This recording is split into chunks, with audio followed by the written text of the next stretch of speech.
Happy Dandadan Day. Dandadan Day. We're here, man. Yo, Sherm, what's up, man? I know The goat. you're the one that got us to do the split of part 1, part 2 for this volume because it's like that. It's one of them ones. So you already know. Sherm speaks the gospel. The vice of knowledge elsewhere, but yes, he knows exactly what he's talking about, so we do take his word as gospel. Whew. How you guys doing, man? On a Monday, February 17th or 18th, wherever you are.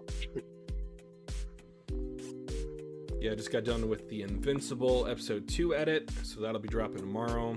We just released the Haikyuu OVA 1 today, about an hour ago. And then hopefully I can get out 3 Haikyuu videos on Wednesday. So season 2, episode 1, the 3rd opening, the 3rd ending. So lots to do, but I'm excited. Yep. So we're coming in close to the spring season, which we got more content on the channel. There's like 2 anime. We got Vigilantes, My Hero Academia, Vigilantes, and Fire Force. And is there anything else coming spring? There's Witch Watch.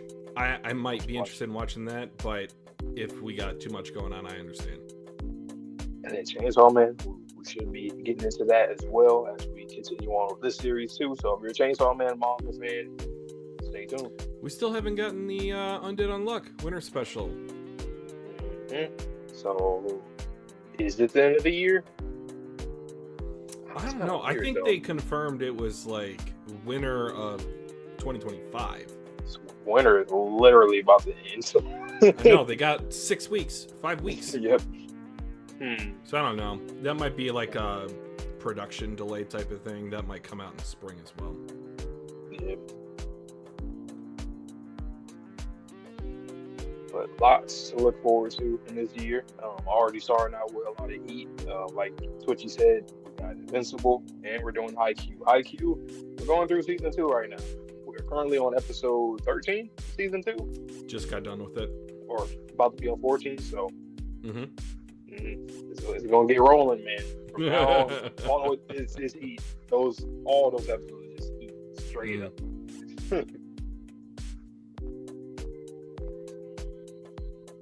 Yeah, what happened last volume in Dandadan? We got introduced to another yokai.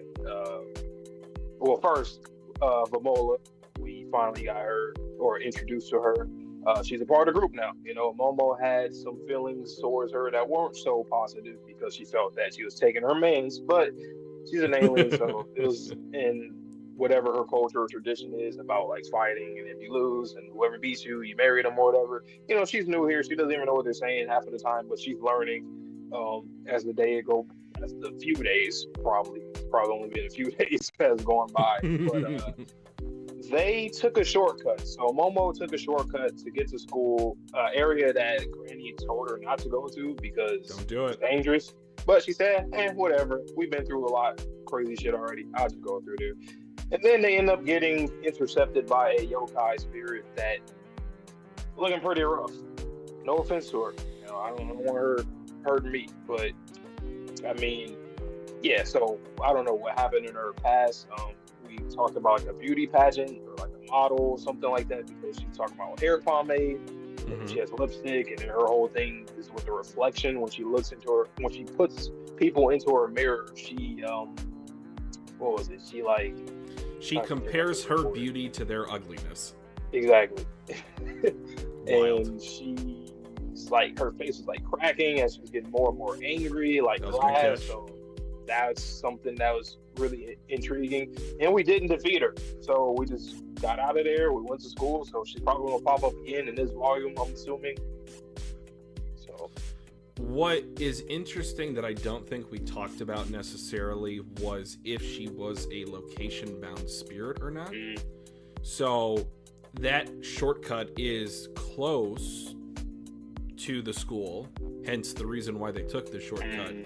But is that now going to come into the school? Does the school have a different location-based spirit?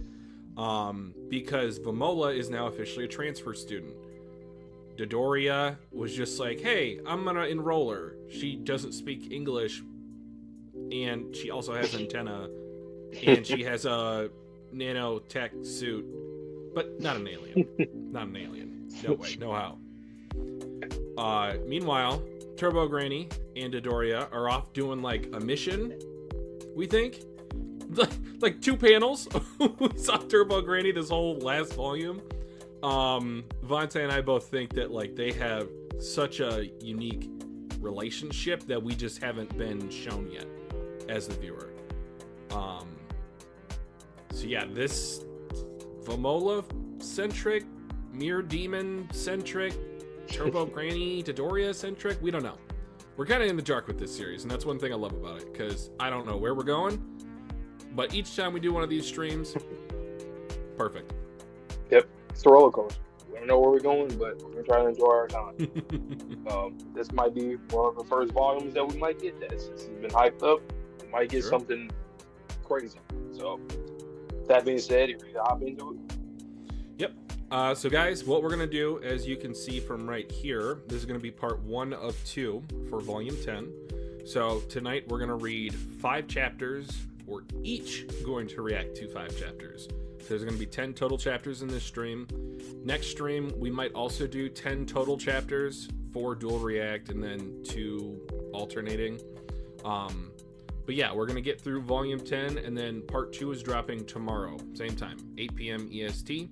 So make sure you subscribe to the channel, like the stream if you enjoy. We want to get out to more Dandadan fans as the manga makes its anticipated return. I think it's the end of the month is when it comes back.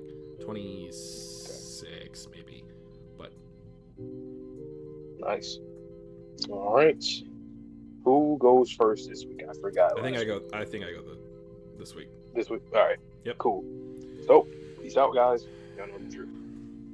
All right. So, just as a quick reminder, anyone new, anyone joining us in the VOD or live, Vontae's going to take off his camera, going to take off his mic. I'm going to blind react to the chapter, have a quick conversation with you guys, and then once we get done, then I'm going to bring him back in so you guys can get his reaction accordingly. All right, so we're going to start with chapter 77 today. It's the first one of volume 10.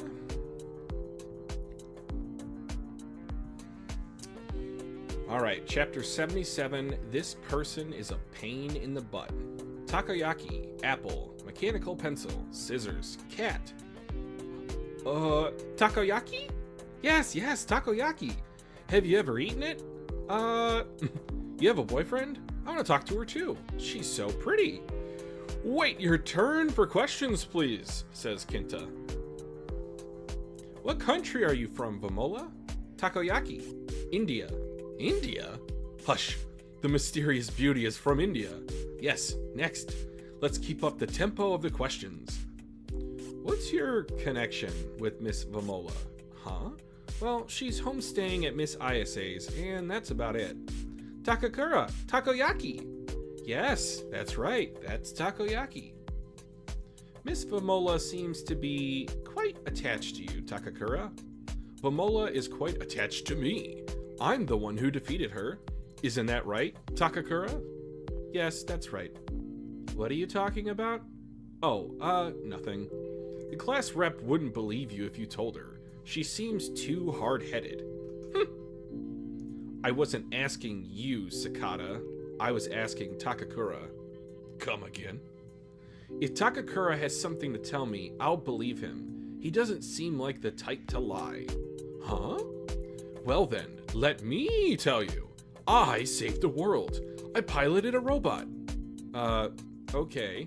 See? You don't believe me, do you? I can't force myself to believe a lie.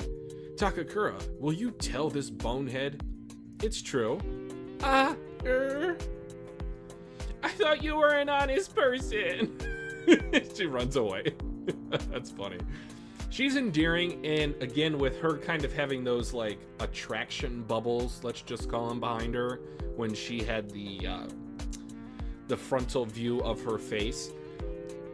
I get the impression that she's had her eye on Takakura and has liked him for quite some time. That's just a guess. You don't need to confirm or deny in the chat, but if you do want to leave a comment, just let me know. I'll respond to it at the end. That's just the kind of girl the class rep is. Can't be helped. Who'd ever believe it? Takakura. Yes, that's takoyaki. Boyfriend. What? Hang on. Who taught you that strange word? Huh? For real? You two are a couple, Takakura? We're not. Hey, Takakura, has it hit you yet? Has what hit me? The true identities of those behind the uncanny gazes upon us. Let's take this outside. Aye? Fucking Ira. Oh, she got the dominant leaning up against the wall pose. Now, Master Okarun. Yes, ma'am. We sent you the signal like we said we would. Yes, ma'am. But you were just having a good old time, weren't you? Yes, ma'am. A good old time. What do you think you're doing, you four-eyed pervert? Yeah, I couldn't help it. I didn't notice you were there. Hey, what are you doing to Takakura? Takakura, I'm coming to rescue you. Momo! Oh, move. Get lost, you skank. I'm the leader, you cow. What's gotten into Miss Ayase's head? Why is she so angry? Can I just say, again, for the sake of sounding like a broken record, the dynamics in this show, personal connections, what have you, superb. It's the class rep of yours, Okarun. When she's around, she tells Momo to keep quiet, so she can't speak to you. That's a bit of a problem. Okarun, you need to say something to her. Say, gee, you sure are a sweetie. Well, I'll just keep my eye on the hallway, so I notice when you show up, Gigi. I'll hide them.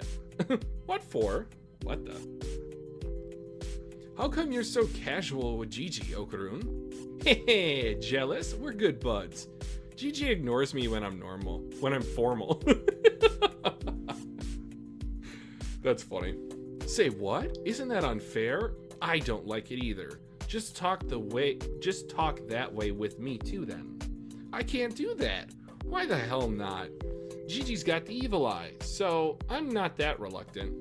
Well, anyway, what was it you wanted to say about Miss Vamola? Vamola has a gold ball. Huh? Really? Huh? Then take it back already. She's just like so innocent and pure, just standing there. She's smiling at the bottom of page 10. Adorable. But there's something sort of bugging me about it. I'm not actually sure it's Okarun's. Vamola, show them the ball you've got back there. The round thing. Round. Huh? Is that it? The magical girl transformation? Gigi's doing that thing with his eyes again. Look, see this? When she inserts the ball, it glows. Maybe it functions like a battery. Could be. What do you think? It's a tricky question any way you look at it. This mechanism is designed around the ball being there. What do you mean? If she recently acquired the gold ball, then why is there already a place to insert it? Good deductive reasoning, Kenta. That's true. Could she have made it like that after?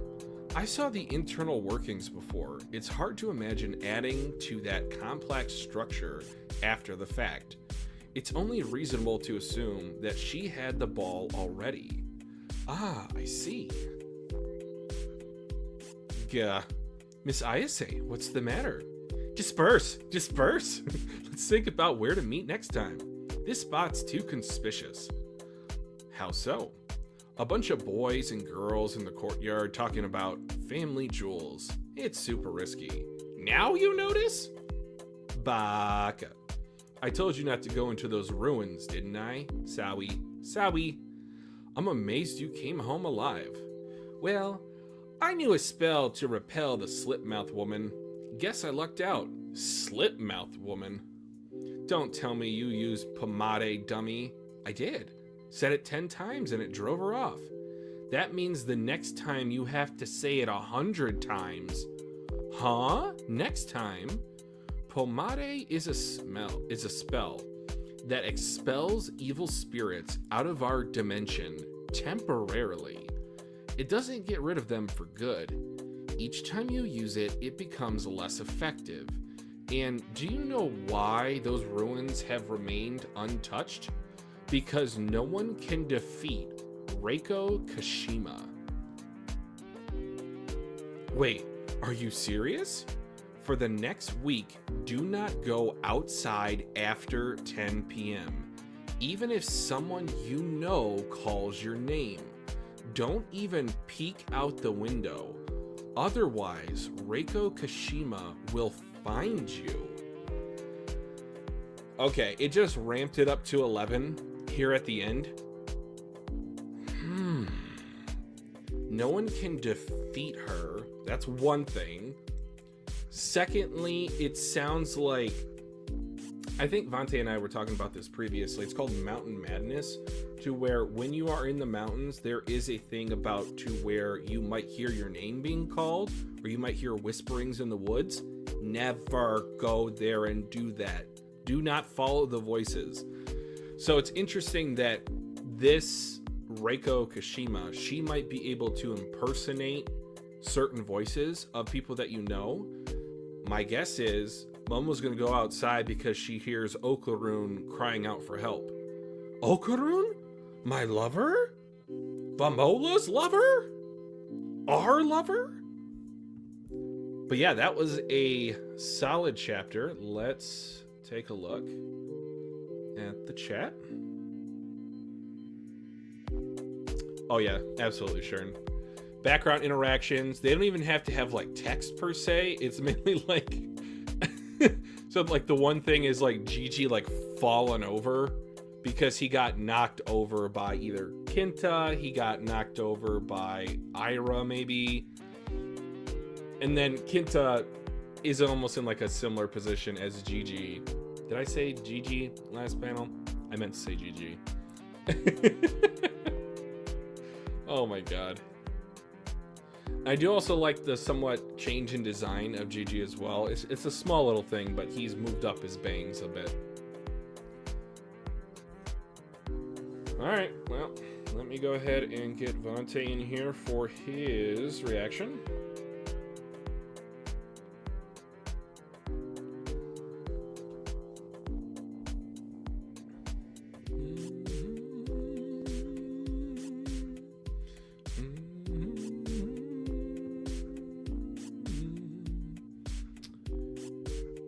This series is just so fun.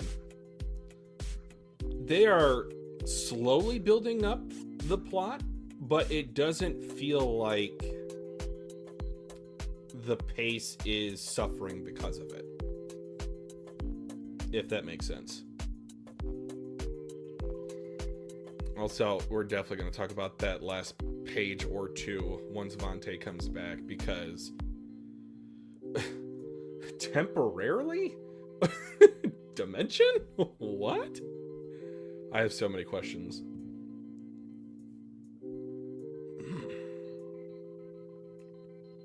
And I think she is also wearing a different dress this time, which I didn't note in the reaction, but I'm saying here.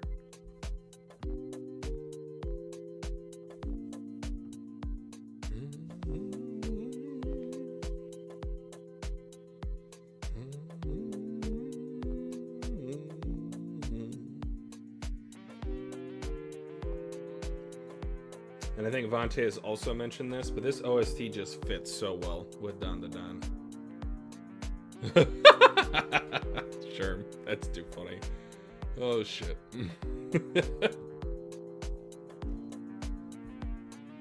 All right. Let's see what this chapter got. We will have a discussion. That's what I'll say at the end. A discussion. Okay. All right. Nope, I forgot to put the app up already. Hold on for a second. All right, boom. Hold on a second. It's loading. It's loading. It's loading. It's loading. Okay. Come on, man. We're live. What are you doing? What are you doing, Ab?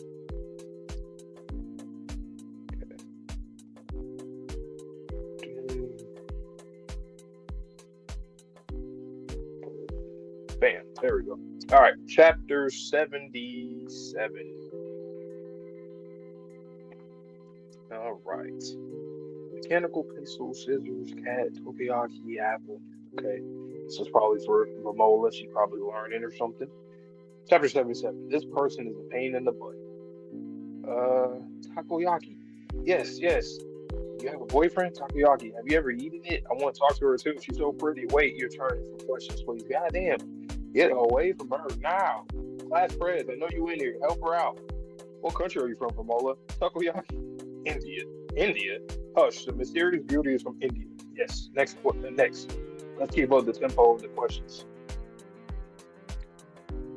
What's her connection with Miss Vamola? Huh? Well, she's home staying at Miss Ayase's, and that's about it. Gachiakuta. Takoyaki. Yes, that's right. That's Takoyaki. I like that because she had that for the dinner. This is cute. Miss Vamola seems to be quite attached to you, Gachiakuta. Vamola is quite attached to me. I'm the one who defeated her. Isn't that right, Gachiakuta? Yes, that's right. What are you talking about? Oh, nothing. The class rep wouldn't believe you if you ever told her. If you told her. She seems too hard-headed. I wasn't asking Sakata. I was asking Gachiakuta. Come again? If Gachiakuta has something to tell me, I'll believe him. He doesn't seem like the type to lie, huh? Well, then let me tell you. I saved the world. I piloted a robot. Okay. See, you don't believe me, do you? I can't force myself to believe a lie. Gachiakuta will you tell this bonehead it's true? I thought you were an honest person. That's just the kind of girl the class is. Can't be helped. Who'd ever believe it? Gachiakuta, yes, that's Takoyaki. Boyfriend. Oh, no. Hang on, who taught you that strange word? Huh? For real? You two are a couple? Gachiakuta? We're not. Hey, Gachiakuta, has it hit you yet? Has what hit me? The true identities of those behind the uncanny gazes upon us. Uh-oh. Meet her in the hallway or outside. Damn faces. I like how Tatsu drew their eyes on that. Alright, Captain. Now, Master Okudun. Yes, ma'am. We sent you the signal. We sent you the signal like we said we would. Yes, ma'am. But you were just having a good old time, weren't you? Yes, ma'am. A good old time. What do you think you're doing, you four-eyed pervert? Momo. Yeah. I couldn't help you. I didn't notice you were here. You were there. Hey, what are you doing, Gachiakuta? Gachiakuta, I'm coming to rescue you. Ooh, what the hell is Gigi? What the hell's going on? Get lost, you skank. I'm the leader, you cow. What's gotten into Miss Ayase's head? Why is she so angry? It's that class rep of yours, Okudon. When she's around, she tells Momo to keep quiet so she can't speak to you. That's a bit of a problem. Okudon, you need to say something to her. Say, gee, you sure are a sweetie. Well, I'll just keep my eye on the hallway. So I notice when you show up, Gigi. I'll hide then. What for? What the?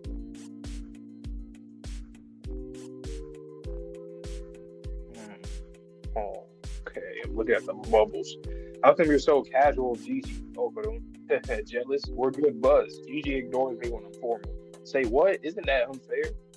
I don't like it either. Just talk that way with me too then. I can't do that. Why the hell not? Gigi's got the evil eyes, so I'm not that reluctant. Well, anyway, what was it you wanted to say about Miss Vamola? Vamola has a gold ball. Huh? Really? Then take it back already. But there's something sort of bugging me out about it. I'm not actually sure it's Okudun's. Vamola, show them the ball you've got back here. The round thing. Round? She's like, all right. And then she got out her suit. Boom. Okay. Got it out. Huh? Is that it? And then she puts it into the core. Watching. Look, see this? When she inserts the ball, it glows. Maybe this functions like a battery. Could be. What do you think? It's a tricky question. Anyway, it's a tricky question any way you look at it. This mechanism is designed around the ball being there. What do you mean? If she recently acquired the gold ball, then why is there already a place to insert it? That's true. Could she have made it like that after? Could she have made it like that after? I saw the internal workings before. It's hard to imagine adding to that complex structure after the fact.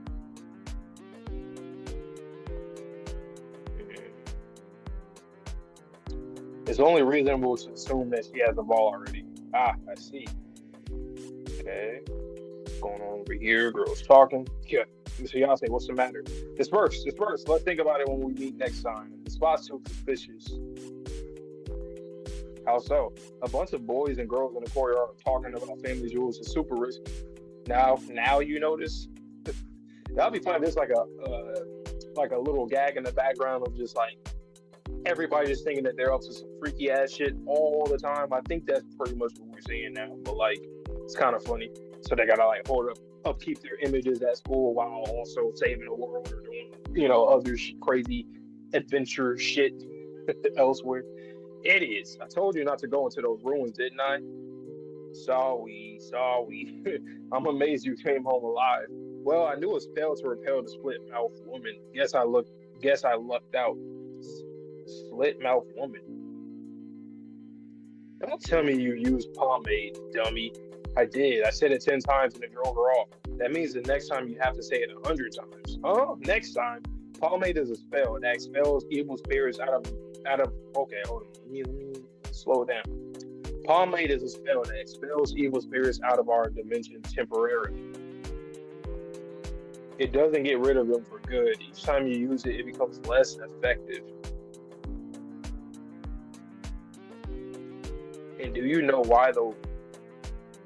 Okay, I'm coming up with like a theory in the back of my mind. I gotta remember. It's not really a theory, but something I'm noticing with a lot of these terms. I'm gonna talk about it in a second. And do you know why those ruins have remained untouched? God damn, because no one can defeat Reiko Kashima. Name drop. We got a name drop. Like, she not like acrobatic skill. She has like a name. Wait, are you serious? For the next week, do not go outside after 10 p.m. Even if someone you know calls your name, don't even peek out the window. Okay, now it's getting into some real horrific shit. Otherwise, Reiko Kashima will find you. Oh my god. So she's out and about. Ooh-wee. Hey, Tatsu, I'm very much interested in seeing more of your designs, your character designs for these other yokai. Jesus Christ. A lot of stuff to talk with this one. Anything you want to talk about first, like your theory, or do you want me to just go through like front to back what I thought? I find it interesting in this series, and we talked about it way back. A lot of these terms that are used in here are very, I don't want to say juvenile, but they're very like random, like banana organ, pomade.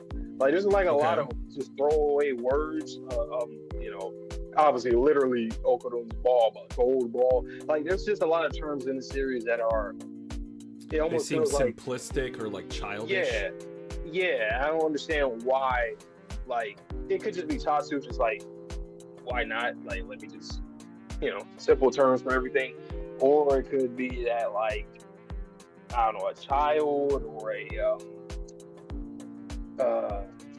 something. I don't know. I'm thinking it's like One Piece too, like recent stuff that we learned in One Piece with like kids and dreams and like stuff like that.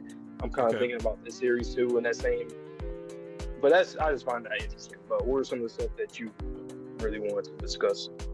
I'll talk about your theory first. What if that's because these are all alien terms? So like the origin of our language is from another planet. Because you can see from this chapter specifically, Vamola is like just saying like very rudimentary, like one words or just like nouns, essentially. Like item, person. So that was my first point that I didn't mention in my reaction, but what if Vamola is going to be our Pokedex for aliens? Because at first I thought it was gonna be Chichikita, but I mean, she's also another. I mean, she's like connector. in the group. She's not just like working on a farm out somewhere. Exactly. So that was the first thing that I thought of. Secondly, if you want to go back to pages 3 and 4.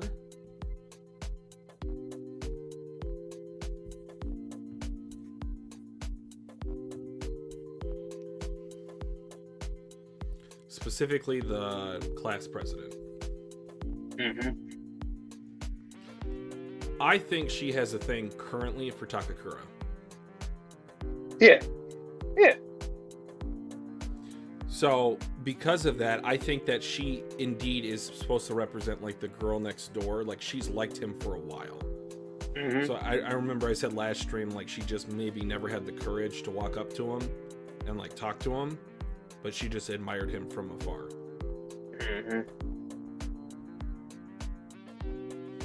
Especially how Momo, she literally is like trying to distance. No, you can't be in here. Those, I think I don't remember this being in the series until Vamola came in, but like those bubbles and like stars in the background in those panels, I find that kind of interesting. No, those are like affection bubbles. Those have been in quite a few panels. You might not have noticed them before, but they definitely, yeah. It's a lot when like Okarun thinks affectionately of like Momo or vice versa. I think Iris had a couple, but yeah, it's not just this volume that we see him. I don't know. I just didn't see the stars before. The what? The stars behind Momo. I didn't see that one specifically. I guess that's just new for her. I think that's because she has the stars in her eyes. That's supposed to be like her mental state, I guess. I think that's just a way to fill up the background. I don't know what to think of this gold ball situation.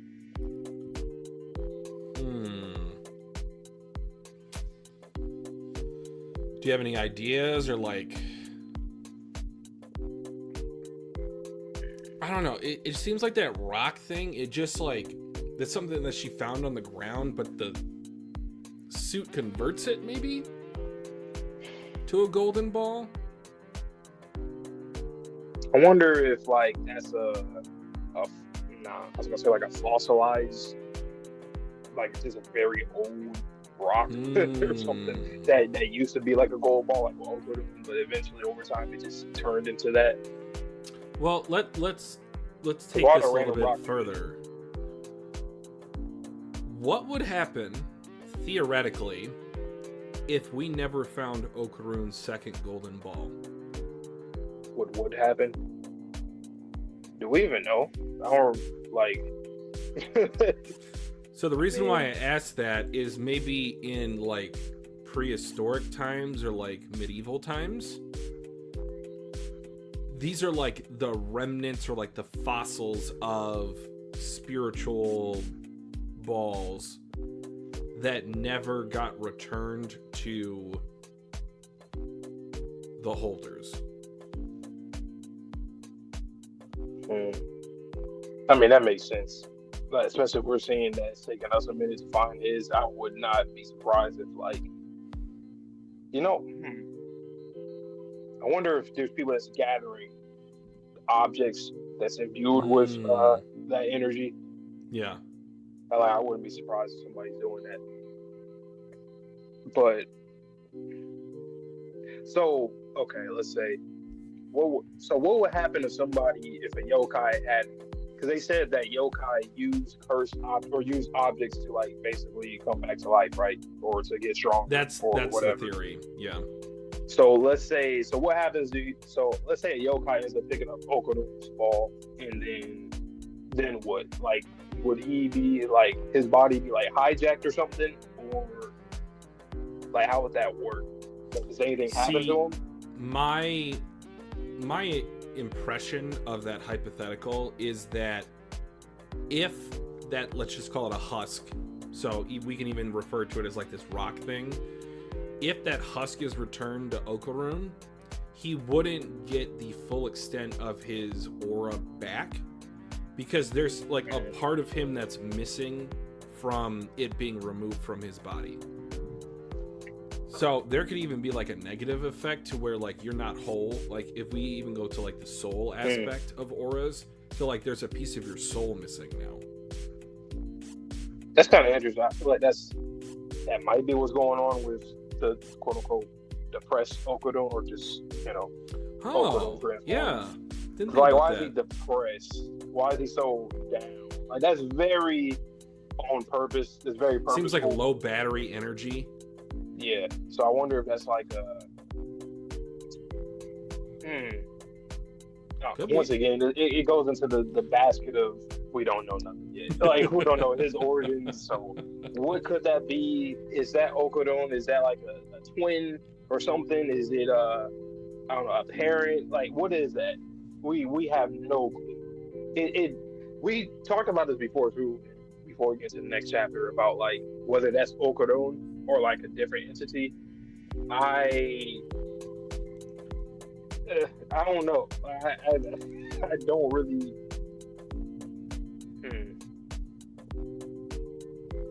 I mean, that's the best guess that either of us has come up with, so I'm rolling with it. Maybe okay.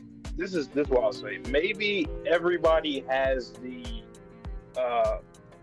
potential to obviously become a ghost or a yokai, a spirit. And Okudon, he's having like, for some reason, him specifically, he's having this weird phenomenon where he's like already like connected with his spiritual self if he were to die or something like that were to happen. Like not like a spiritual guide, but something like it, but not quite like it. Like you're his own spirit or something. I don't know. No, I think you might be cooking with that, because they specifically name dropped this. I'm not going to call her a yokai. I'm actually just going to call her a ghost, because she was name dropped. Yep. So how do you determine when a human dies if they turn into a yokai or if they just turn into like a spirit? Because I feel like with this chapter, there could be the possibility that you could go down either of two paths.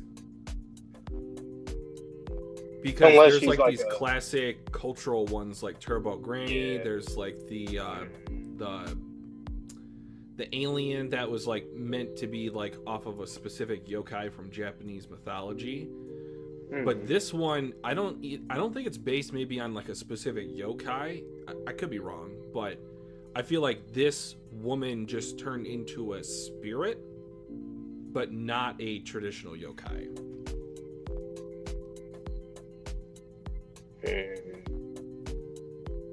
That is real interesting. It kind of reminds me of like a Chainsaw Man with fiends. Like, it's just I see. It's like not quite that, but you know. I think we're getting somewhere. Yeah. I think we are. I guess we'll just kind of move on to the next, like big eye-opening dialogue this chapter, like page 17. Dodoria says, expels evil spirits out of our dimension temporarily. Like, what the hell? What does that mean? Doesn't get rid of them for good. Was that a problem that the ancients had when spirits just kept like overpopulating? And that's why the void had to be created, is because they couldn't banish them from this dimension permanently? Was the void a solution? I don't know. This series, like, it's... I feel like Taku's just playing with us. Like, he's... Like, we're nothing. We don't know nothing. We're empty-minded. Like, it's... Like, what... Like, the spell would even be called pomade. Like, why? Why is that word? Tatsu, is it just like, would you come? If that's just him just putting like a random term, why'd you come up with that? And if it's not that, what the hell is pomade? Why? It has to do like with head or something? Like, why exactly that word? I was thinking that the whole pomade thing was just for her. That's what I thought too. Now I'm thinking it might work on like all spirits or more than just Reiko. Yeah. And then I don't know if you noticed when you were reading page 18 when it shows Reiko again. she is wearing a different dress than she did last time. I don't know what the significance of that is. I don't know if she can like change energy into dresses. I don't know if that's just Tatsu pulling out a different design. I'm not quite sure. I could have swore that her crown previously, it had 3 prongs. Not sure on that, but this one has 5. I think it did. I feel like I do remember having 3. So now it has at least 5 prongs. Maybe just like the, like when people talk about ghosts, like they are stuck, they can't pass over, they're like stuck here on this plane of existence. So maybe here is like that, but like she's almost a yokai, but she's like physically tethered to this world, not just spiritually, if that makes sense. Like how like, Turbo Granny or any other yokai that already passed on. Or this is something that we talked about a long time ago. What if yokai are just like yokai? Like yokai are just, they were never a human turned yokai, but they were just demons or exactly. And then there's others that turn into it after a while. Even though I do think that Turbo Granny was human, so technically speaking, who knows? So there's a difference between like natural yokai that inhabited the world, maybe that were based off of mythos, and people that died and then turned into yokai? Yeah. Like, think of Evil Eye, for example. Evil Eye is kind of, I look at that as more of a natural phenomenon. Versus, like, someone who specifically turned into that. But, I see what you mean. But, hey, let's get into the next chapter. That was a good discussion already. I mean, we only have 5 of them this time, so... Yeah, it's like Bloody Mary Shark. Yep. Yeah, but, like, real quick before you go, like, for that, it almost seems like, why is that a phrase that works for more than just this yokai? Exactly. Because I looked it up on Google. I thought pomade was, like, a specific, like, hair cream. Oh, something. It's not pomade, so it's pomade. It's the same thing. I'm just pronouncing it different. Oh, okay. But I'm saying, like, when I looked it up on Google, I thought it was like an actual, like, hair product. Yeah.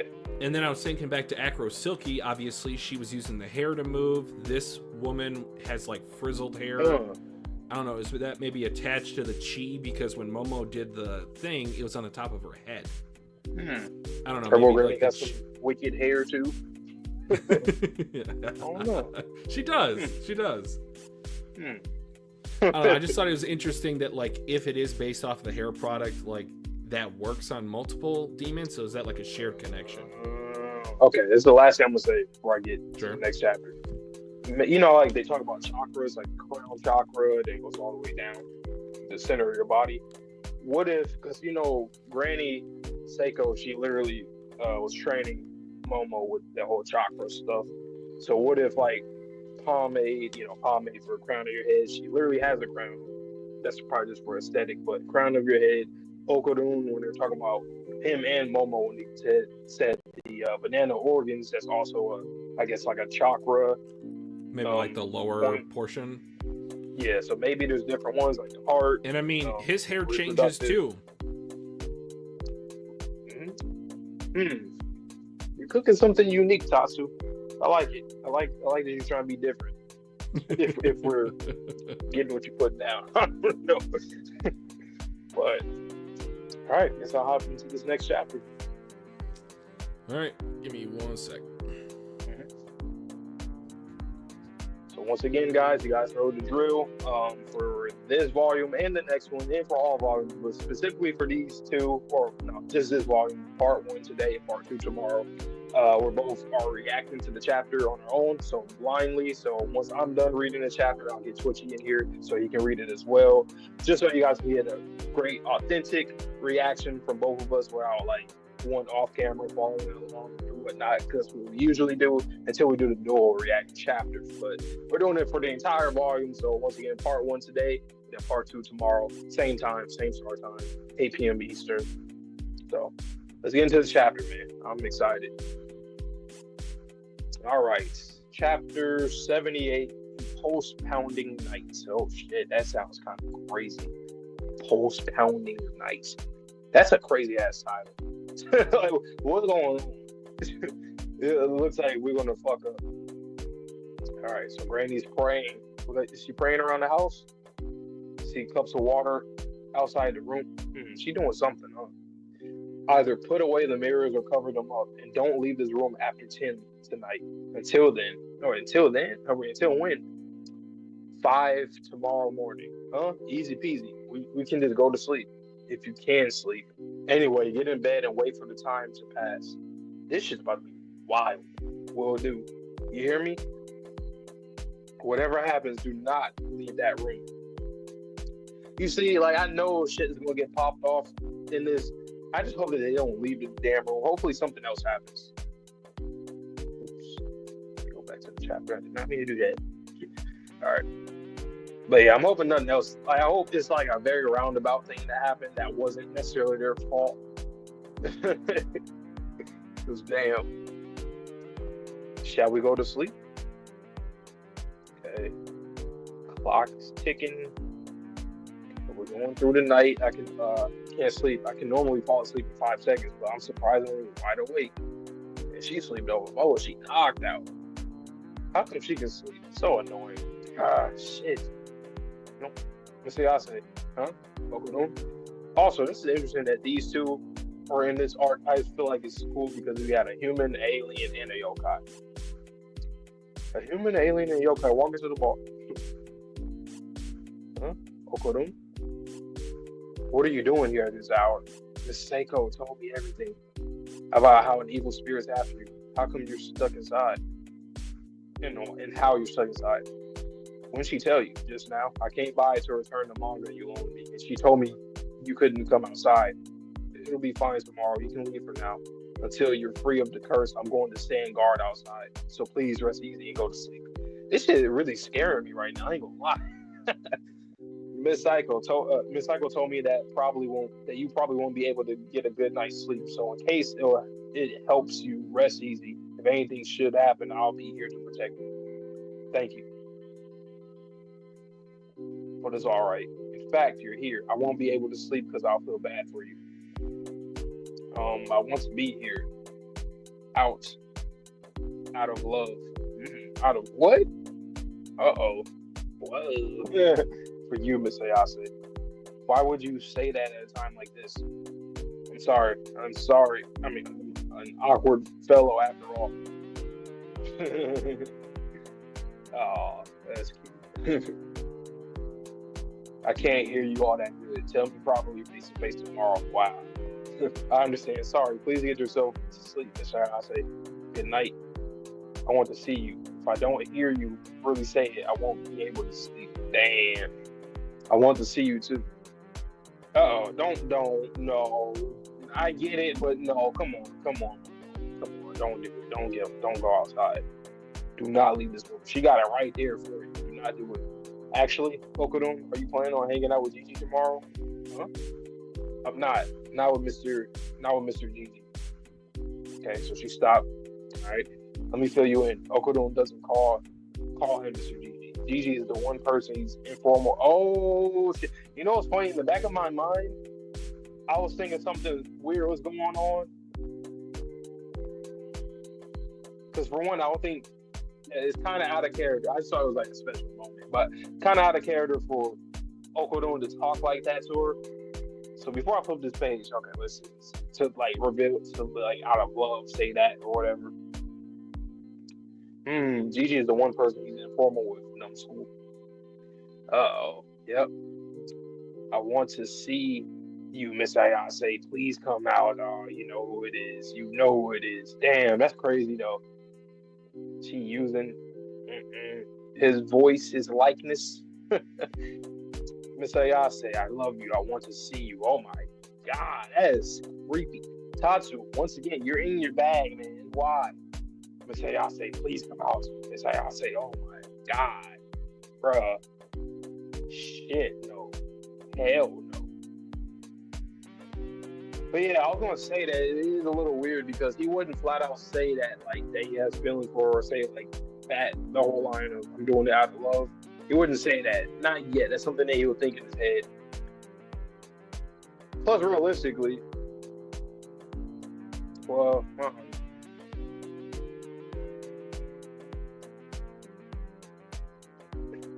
it just was a little weird. It was a little weird. It was a good chapter, though, man. It was a good one.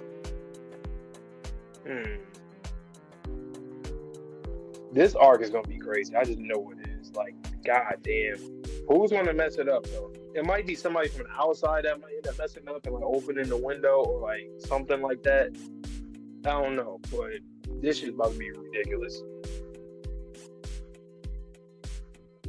It's interesting, Vamola. Here's some of this. Yeah. You know something too? What this is gonna do? This is going to make Momo be more, proactive with Okudun now. Maybe. I think so. I mean, they're gonna go through hell once it's in. The next time she sees him, she can give him a hug and all that. Yeah, it's gonna be some crazy shit going on here. And Vamola, yeah, she was just sleeping through it the whole time. Even like the art style in this chapter is a little different after a while, especially with the dialogue. But yeah, let me get Twitchy in here. Once again, this is a great chapter.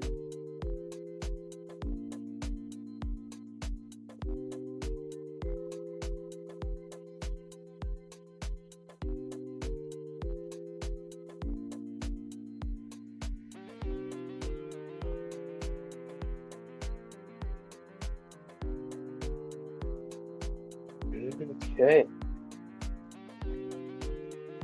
Yes, Sherm. Yes, absolutely. I'm like, God damn. I can't wait to see more like that. I know it's going to be a lot more like that, too. Jesus Christ.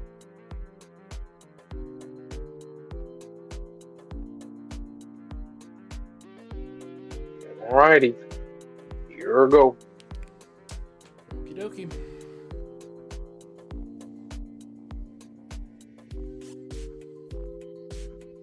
My hair is an absolute mess today, guys. Do not mind me. Chapter 78, A Pulse-Pounding Night. Uh-oh. She's coming in. Bruh, I said that too. That title is crazy. Either way, or either put away the mirrors or cover them up. We don't leave this room after 10 tonight. Until when? 5 tomorrow morning. Huh? Easy peasy. We can just go to sleep. If you can sleep. Anyway, get in bed and wait for the time to pass. Will do. You hear me? Whatever happens, do not leave that room. Okay, first of all, like super death flags. I know Dodoria is not going to die here, but like, I could just imagine in the anime, we just hear like a blood-curdling scream of Dodoria, like screaming out for Momo. Oh man, this, not good. Shall we go to sleep? All right, almost midnight. Aw, and she does have the alien poster in the background now. That's cool. What is that other poster? Oh, I can't really tell. Can't sleep. I can normally fall asleep in 5 seconds, but I'm surprisingly awake. Vamola's knocked the F out. How come she can sleep? So annoying. Gah, shit. Knock. Miss Ayase. Huh? Okurun? What are you doing at this hour? Miss Seiko told me everything. About how an evil spirit's after you, and how you're stuck inside? When'd she tell you? Just now. I came by to return the manga you loaned me, and she told me you couldn't come outside. It'll be fine tomorrow. You can leave for now. Until you're free of the curse, I'm going to stand guard outside. So please rest easy and go to sleep. Miss Seiko told me that you probably won't be able to get a good night's sleep. So in case it helps you rest easy, if anything should happen, I'll be here to protect you. Thank you, but it's all right. In fact, if you're here, I won't be able to sleep because I'll feel bad for you. I want to be here. Out of love. Out of what? Doki doki?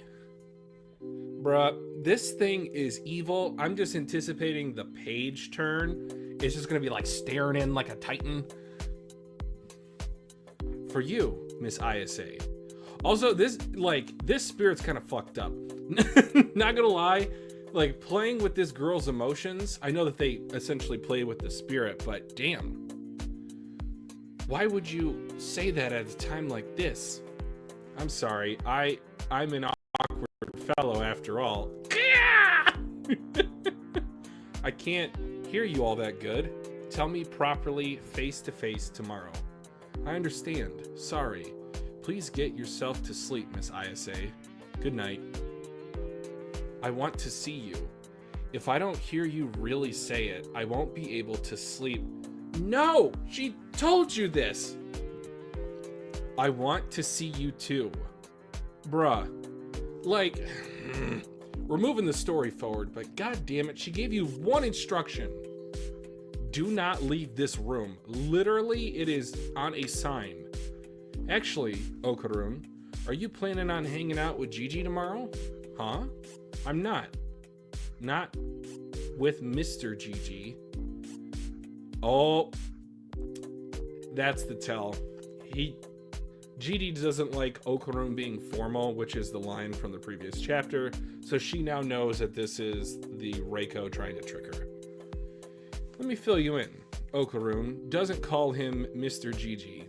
Gigi is the one person he's informal with, numbskull.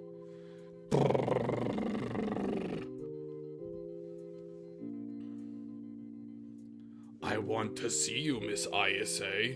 Please come out. Miss ISA, I love you. I want to see you. Miss ISA, please come out. Miss ISA. Bam, bam, bam, bam. Fucking Titan, man. Get out of here. Oh my god, gross. Absolutely not. Hell no. But you know what this is going to do too? This is going to make, once Momo gets out of this hellish arc that's about to transpire, she's going to go to Okoda probably. You think she'll be a little bit more forward with her feelings? Yes, absolutely. Okay. Absolutely. Especially, like I said, I just know this shit's about to be wild, so she absolutely will. I wonder what's going to happen, like what's going to be the reason that Reiko is going to, I don't know, come in and start causing mayhem. Is somebody going to fuck up and accidentally move a window or something? Or what did you think of like the time frame? The Doria was like 10 a.m. to 5. Or something. Yeah. You think it's based on like the solar calendar of like when sunrise is, or like? It's also interesting that these yokai seemingly have more power at night or have more threat level, a higher threat level. I don't tend to find. I don't know.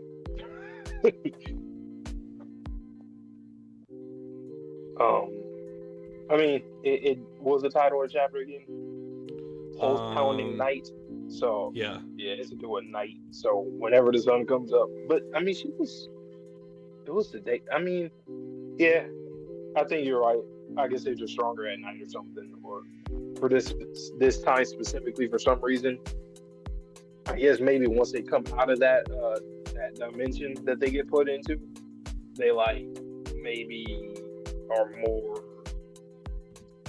like they're trying to get revenge immediately or something for a certain amount of time. Maybe that's just like a time frame that they're able to kind of wild out. But it probably definitely has something to do with the night specifically. Wait a second. Reiko got past the barrier. Mm-hmm. Like she's next to the house. Yeah.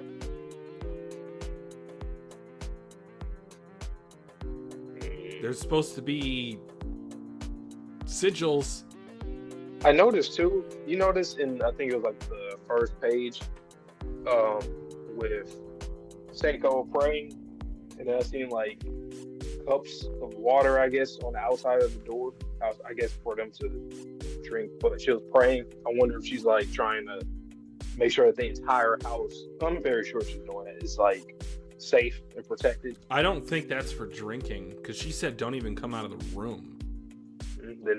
Then initially, like I thought, it's a part of the ritual or whatever she's doing. But again, it's like the whole water motif. I completely missed that, even though that was literally the first. I just wasn't paying attention from the start, I guess. Of like, that's like the third or fourth time we've seen water as it is connected to spirits. It's another thing too. Water, bananas, pomade. Like what the hell? This is all these. It is very like specific. And Sherm also mentioned in the chat that like Vamola didn't hear any of this, didn't wake up. Do you think? A hard sleeper. Heavy sleeper. Well, Occam's razor, of course, but do you think there's like a resonance almost with Momo's aura that Reiko has tapped into?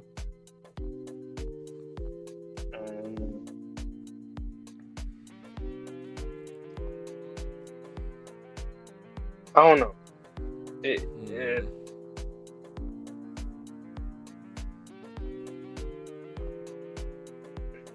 Oh, so it's basically just about strength overriding the talisman and stuff, I guess. Yeah, if you're stronger, you should be able to go on another territory. But Jesus Christ. Yo, Tatsu, what the hell are you doing, man? He said, you always talking about horror. What you a horror? What about me? Imagine me if I did like a specific horror manga. This might be it. I ain't gonna lie. Tatsu, go crazy, man. Scaring me. Interesting. Even like how he makes like the hair look creepy too. Like that's different. Usually people don't. I noticed that. I didn't like specifically say anything, but it's like it's purposely frayed. He did that with Acrobatic Silky too. You see like a pitch black, and then around the edges you see the cross hatching of like that hair is not right. Exactly. That hair is not right. I don't know what, like, I can't even imagine. Glad I'm not Emu-sama. the other ones. I just can't imagine. That's Emu. That's what Emu looks like. Got the crown. Yeah. Hey, tall. Yeah. Well, maybe tall. It's the eyes. It's the eyes for me. Man. Staticky, yeah. I don't have much else on that chapter. I mean, relatively straightforward. But, okay, I lied. I do have one more thing. What do you think about the fact that, like, Reiko had intimate knowledge of feelings of Momo and Okurum? She hasn't outright expressed that, and she's never met him, yet she was able to replicate his voice and also speech pattern enough to where she was almost fooled, if it wasn't for one line. Maybe she like kind of manipulates with a person's mind or like feelings. So like, say Momo Heart was just thinking about Okurum, and then it just kind of like that creature from Free Yeah, so she probably wanted Okurum to be there because she's pretty scared. It's like, oh, I can't even leave the room. So she probably wanted him to be there, and then that kind of turned into like, I guess she kind of started manipulating her daydream or just in her head at the moment. You want to talk about a One Piece reference? It's like her dream. Man, this shit's gonna be ridiculous. I am scared. I'm scared. I am frightened. God damn. All right, well, I guess I'll get into the next chapter. Right. Dang, Reiko already knows where she lives. That took her like one night. Oh well. Chapter 79, Just Who the Heck Is This Person? Oh my god, she is so tired. Bastards, not freaking funny. Ugh, damn it. I told you, didn't I? I said you wouldn't be able to sleep. Serves you right. I mean, toying with a person's emotions like that? She uses mirrors to peek into people's hearts. Okay, so we immediately got an answer of how she does it. For now, Momo, show Vamola how to properly hold chopsticks. What diff does it make? You bird brain, food's not something to be taken lightly. Living beings with eating. Begins with eating. Yeah. Which again, kind of going back to the line from Turbo Granny now being able to eat. I feel like that, if you're not paying attention, could be a throwaway line, but there might be something more behind that. Actually, Turbo Granny, there's something I want you to take a look at. What are the pain in the rear? Talk about rears. Momo, help Vamola. Alright already. Vamola, I'm just gonna borrow your ball. This thing, know anything about it? What is that? Get that filthy thing out of my sight. It was inserted in Vamola's kaiju. It shines golden like crazy. Is this Okarun's family jewel? It's something else completely. Something far more hideous. It looks to be more akin to human karma. I don't want to see that ever again. Hurry up and put it away. Okay. What? Human karma? Used as a power source? Which means that human karma can be harvested? Oh my god, the 5 chapters in, 4 pages in, just broke my brain. Human karma? But Vamola's an alien. Why the fuck is she staring at her now? I am so concerned. This is... No! That'll do. It doesn't seem too weird. The bag's pretty sweet, too. I bought it for you, so you better be grateful. That'll do. Hey. It'll be nice if we can talk properly soon, though. Good morning, Miss ISA. What? Huh? What's the matter? Takakura! Wait, stay back. Good morning, Miss Vamola. Takakura! Morning. You look pale. Did something happen? I told you. I've got one hell of a curse on me, so I couldn't sleep. Is the evil spirit that bad? Actually, Okarun, last night, yeah? You didn't come to visit me, did you? No, I didn't. You should have, you son of a bitch. Momo! Yow, how come? Don't you remember what you said when you came to my house yesterday? I'm telling you, I wasn't there. Momo, that'll do. You good for nothing. Baka. Momo, that'll do. What's this all about? What did I do wrong? And you, thank me for that backpack. That'll do. It's not right to take it out on other people just because you're in a bad mood. Oh my god, she is drooling. Whoa, she's out like a light. Momo must be dead tired. I'll get a little video. But you told me you love me. She's saying stuff. Aw, how cute. Rarina, did you hear anything? Not at all. For instance, I'll give something to Sakata. Thank you very much. That's when you say it. Okay, next, Sakata, you give something to Vamola. Thank you much. Vamola, you're brilliant. Do you understand when to say thank you now? Understood. Thank you much. Takakura, you're a good teacher. I am? Good job, Takakura. What is GG doing? What a little weirdo. Why are we behind the school buildings? What else can we do? We've got nowhere else to meet up. As they're doing like a little dance thing. Other people seeing us is kinda, you know, perhaps we should create a formal meeting place. Are they gonna create like an occult club? And what are you doing here? Idoi! I'm a member of this group too, aren't I? I guess that's fine, but no more obscene jokes.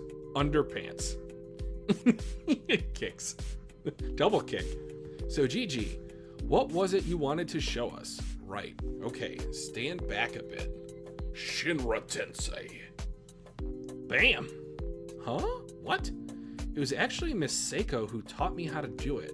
I've gotten pretty good at it now. My grandma, she trained you to do that? No. I worked hard at it on my own. Gigi, you're a real prodigy. I can't use the evil eye's power, so if I don't get myself strong, I won't be of any use to anyone. All I can do now is bend a few trees, but I'm going to keep at it until I'm able to be help to you all. Yay. Bro, we gotta get this translator. I just can't have Vamola staring at me every page. I've got work to do. Could you walk Vamola home? Sure thing. And don't do anything weird, dum-dum. I'd never. You've really been coming after me hard all day today. And Vamola, don't try getting flirty with Okarun. Just say no to Okarun. Momo. Thank you. You're getting pretty good. Huh? Where's Momo Ayase? She's got work, but she can't be out past 10 tonight, right? Totally. This could be bad news. Apparently, she's going to ask to be let off at 9. That's cutting it close. I hope it'll be okay. You're probably right. I'll just go get her. Where does Momo Ayase work? A maid cafe. A maid cafe? Poof. Maybe I should go make fun of her. I'll join you. Okarun said it was really awesome. Huh? Takakura's been there. He's into the maid thing? Ah, Tatsu. I see what you're doing. I don't know, but he said she looked cute. What? What do I do? Should I get a job there too? Are you capable of serving customers? Of course I am. Vroom. Ew. I don't even know how to describe this thing. It's an alien. And no, I just don't say that because of the weird design, but because of the black sky. But now it's coming after Ira and Gigi / Evil Eye. Interesting.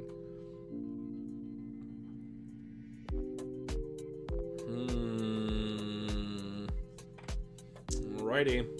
Oh, it's actually a double spread. There's 3 of them. Okay. That one on the left is probably my favorite design. It looks like, what's that Pokemon's name? Not Claydol, but the evolved form of Claydol, I think. Sherm, help me out. I know you're watching. I know you know. Alright, but continuing on, that thing's also got chopsticks. Like big old chopsticks. Oh my god, the final page. They are pulling up on Okarun. What the hell? 1, 2, 3, 4, at least 5? One of them looks like the more like BDSM version of Alien. The other one looks like a whitewashed version of Alien. We got that weird gray hybrid. Got like a praying mantis and then like a big old fucking robot thing. Good lord, this is a crazy chapter. Ball toy. Okay, so I was thinking of Claydol. Yeah, that thing looks like Claydol. Or ball toy, either one.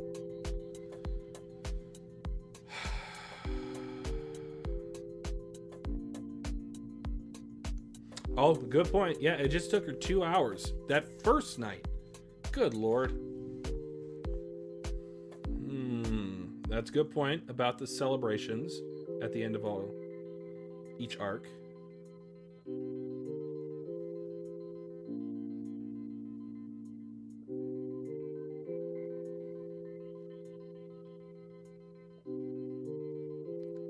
Okay. Yeah, I can't say I'm too familiar with those games, but that's just such a clean design. What a crazy chapter. Like, this is obviously the one that I would have picked for the dual reactions so far, even though the other ones have been good. And like, human karma personified, Granny was pissed off about it. that makes me think that maybe her karma was harvested? Good karma? Is there a difference between the two? Because she just says human karma. And then Vamola was giving her the death stare. And then literally the next panel we see Vamola, we don't see her face. I know it's meant to symbolize her getting the new backpack, but those back to back.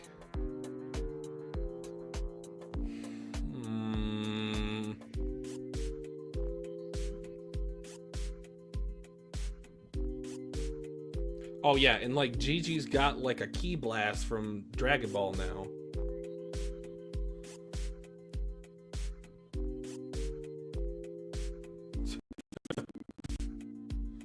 Alright, well, let me go ahead and get Vante in. Crazy.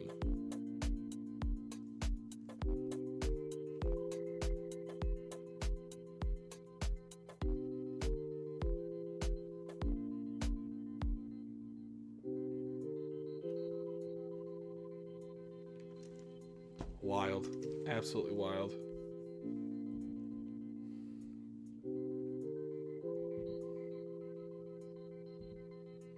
The fact that he's putting this out weekly, though, I can't believe it. There's comedy, there's wholesomeness, there's increases in personal power levels, let's just call them. There's romance, mystery. The artwork is actually crazy.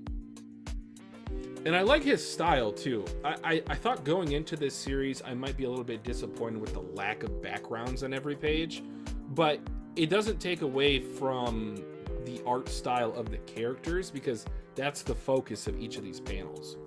It's more so about the looks on their faces, which again goes back to the character design. Oh, you're back. Okay. Fuck. This chapter was... I'm just gonna let you read it. Just all right. On the corner of my eye, I see like Sherm messages. I see some of your messages on the side, Sherm. Obviously, I'm not reading them, but I see them. Okay, it's one of those, huh? All right. Bet. All right. Chapter 79. Food, breakfast. So they made it through the night. It seems like. I think, unless it's some more mind trickery.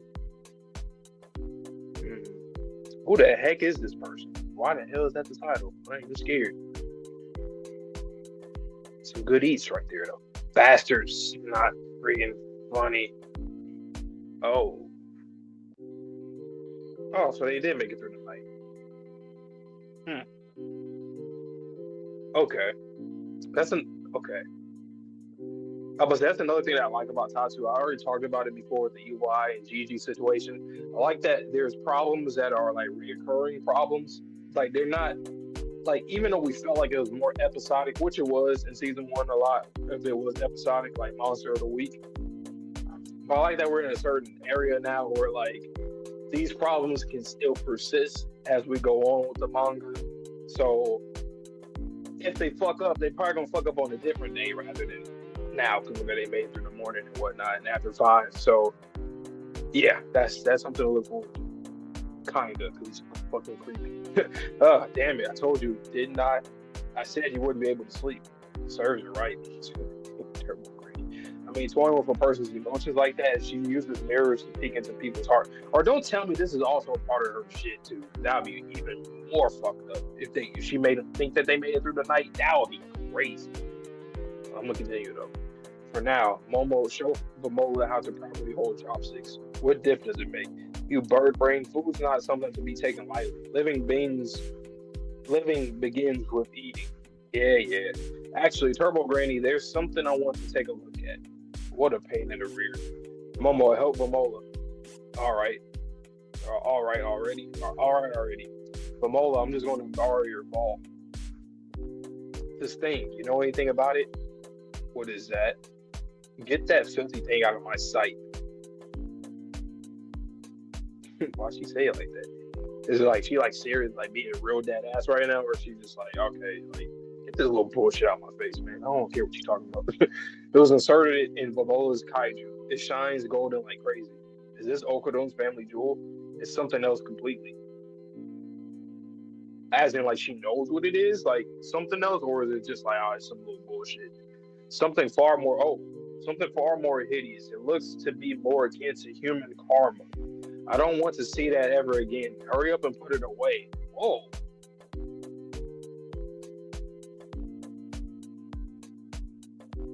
Human karma. Human karma. So Vamola is an alien. Yeah. Why is it so dark? And why is her eyes so black? Vamola's eyes so black in that, man.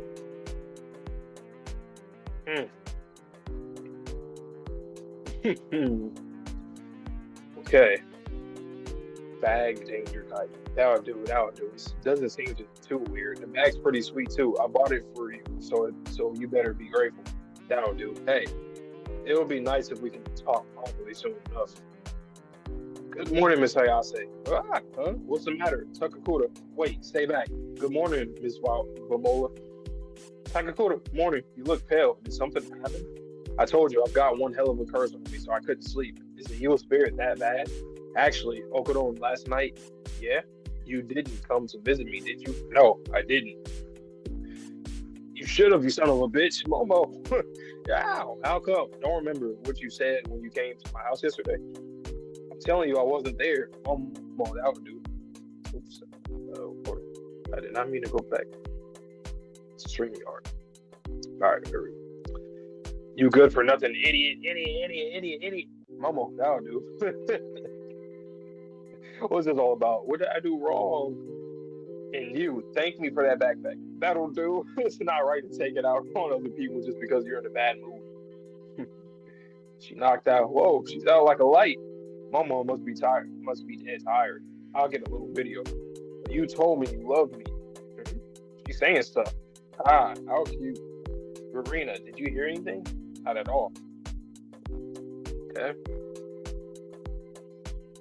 For instance, I'll give something to Sakata. Thank you very much.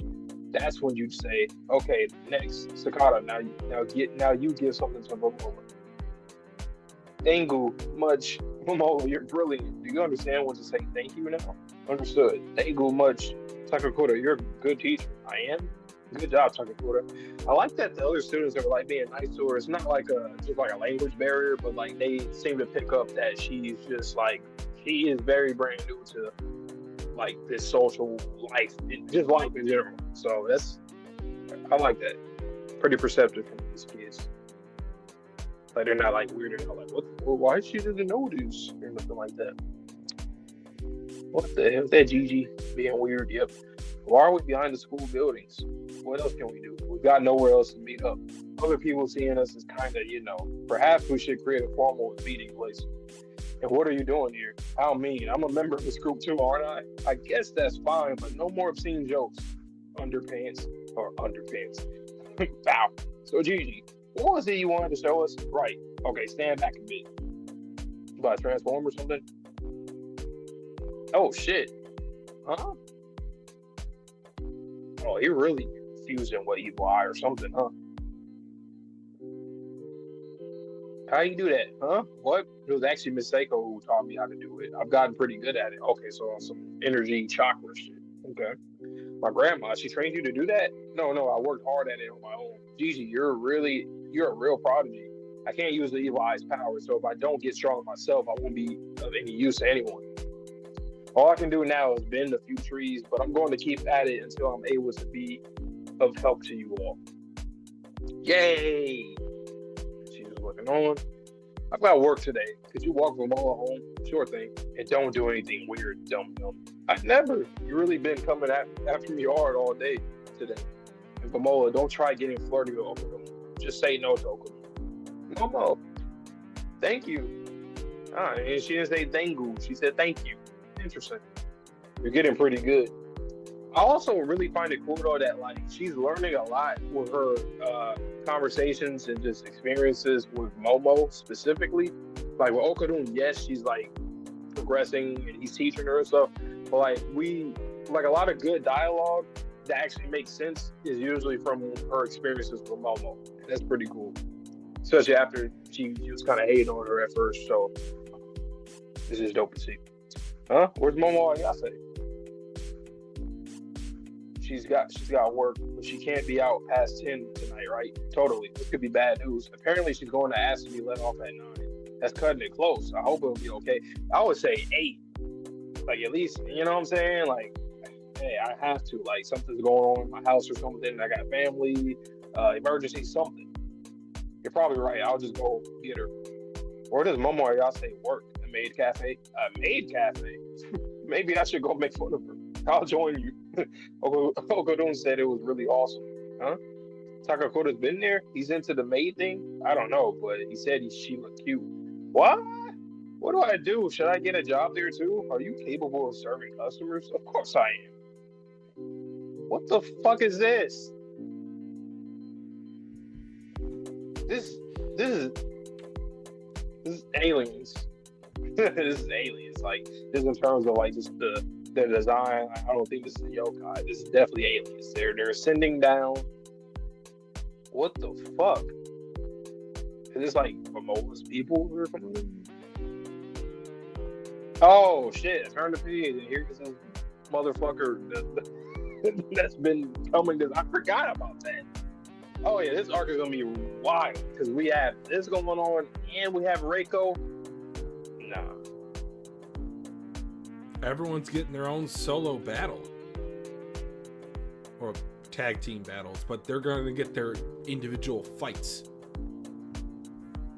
What is There's like this 7 things with this chapter that I was like, exactly. I need to talk about. What? Or is there something that I really... Oh, well, okay. Obviously, we're going to get into this because it's Turbo Granny. You know, it's Turbo Granny. Human karma.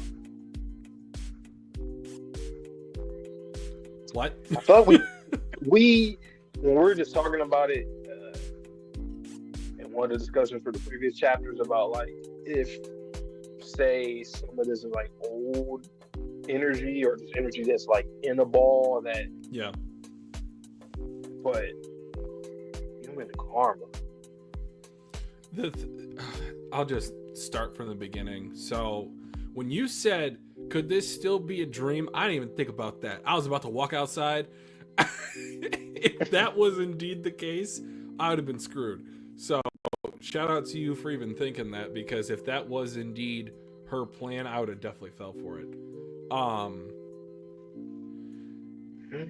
Dodoria says she uses mirrors to peek into people's hearts. First of all, how do you know that? Second of all, how does she do that? Third of all, is that something only she can do, or is that something that all yokai can do if they have a mirror? What? You know what's funny about Tatsu? Like, obviously, like, this is not the case, but like, Tatsu, he would be like a horrible writer at this point. What do you mean? Like, all these questions and like all these things that we don't know, like, obviously we know we're going to get them, but like, okay, there's so many things at once that we could talk about in this series that's like, you're trash. You're a trash writer. We're give us something. We don't know nothing. Yeah, you can't just give us questions every chapter. That's so crazy. refreshing in that, like, this is world building that I would liken to early One Piece. Like, there's just so much being thrown at you all the time that you can't really keep up, and then you're trying to make these connections that are never to be connected to one another. So that was the first point. My second point was another line by Dodoria. She says, food's not something to be taken lightly. Living begins with eating. Remember what we were talking about with Turbo Granny now being able to eat in her Neko form? Like, there's like, what's his name? Hannah and what's her boyfriend's name? Taro. They can't eat. So it's like, are there, again, levels to yokai being like, you can eat human food? What? So I thought that there could have been something there. It could just be a throwaway line. It's just, it's something interesting that you literally see Turbo Granny eating the next panel after that line. And then okay, another. Go ahead. Why does Vamola have that? Because this is a human karma specifically. So, what did Mr. Shrimp say?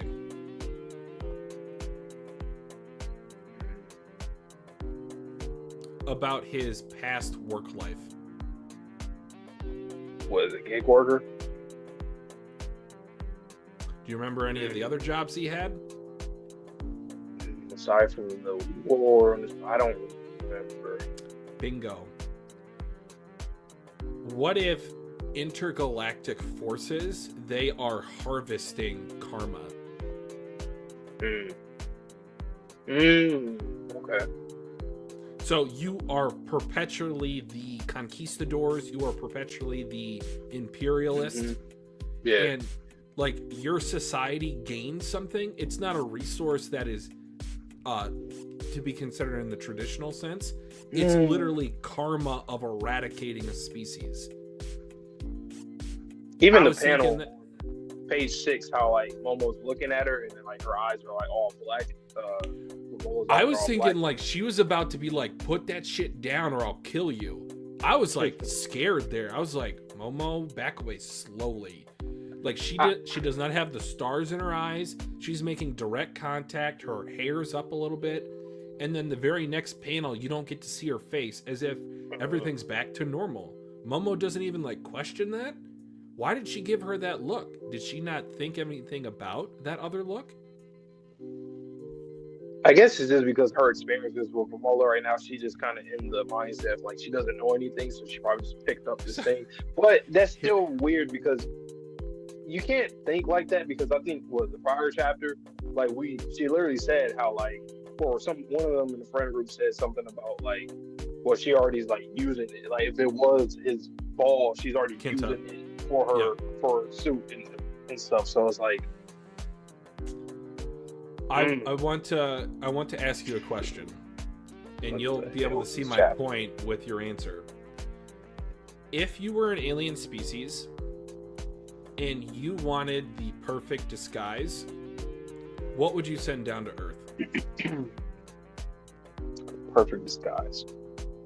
Well, obviously something that looks like, if I knew how people look, something that looks more human. That's part one.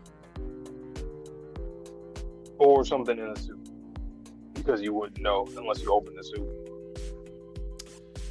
Potentially part two. Especially with that suit, that looks like a costume. What about the form in the suit?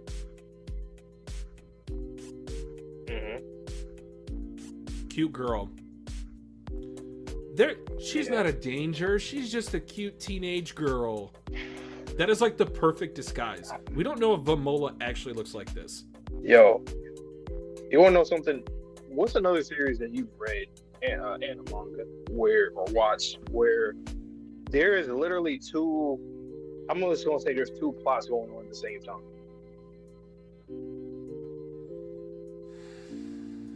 Because at this point, it literally is like it's the yokai aliens, and the alien plots separately, and they haven't really intercepted quite yet. Like they have kind of like been like, there's things that characters say that it's like it seems like there's some connection there, but then the more and more that we read, they're very separate. So, yeah. Going back to my Vamola disguise point, if I were a conquering species, I would send down a cute girl that is about Vamola's age. So one, she's going to be put in situations, they're all fawning over her. In the classroom, at home, they're always giving her the benefit of the doubt.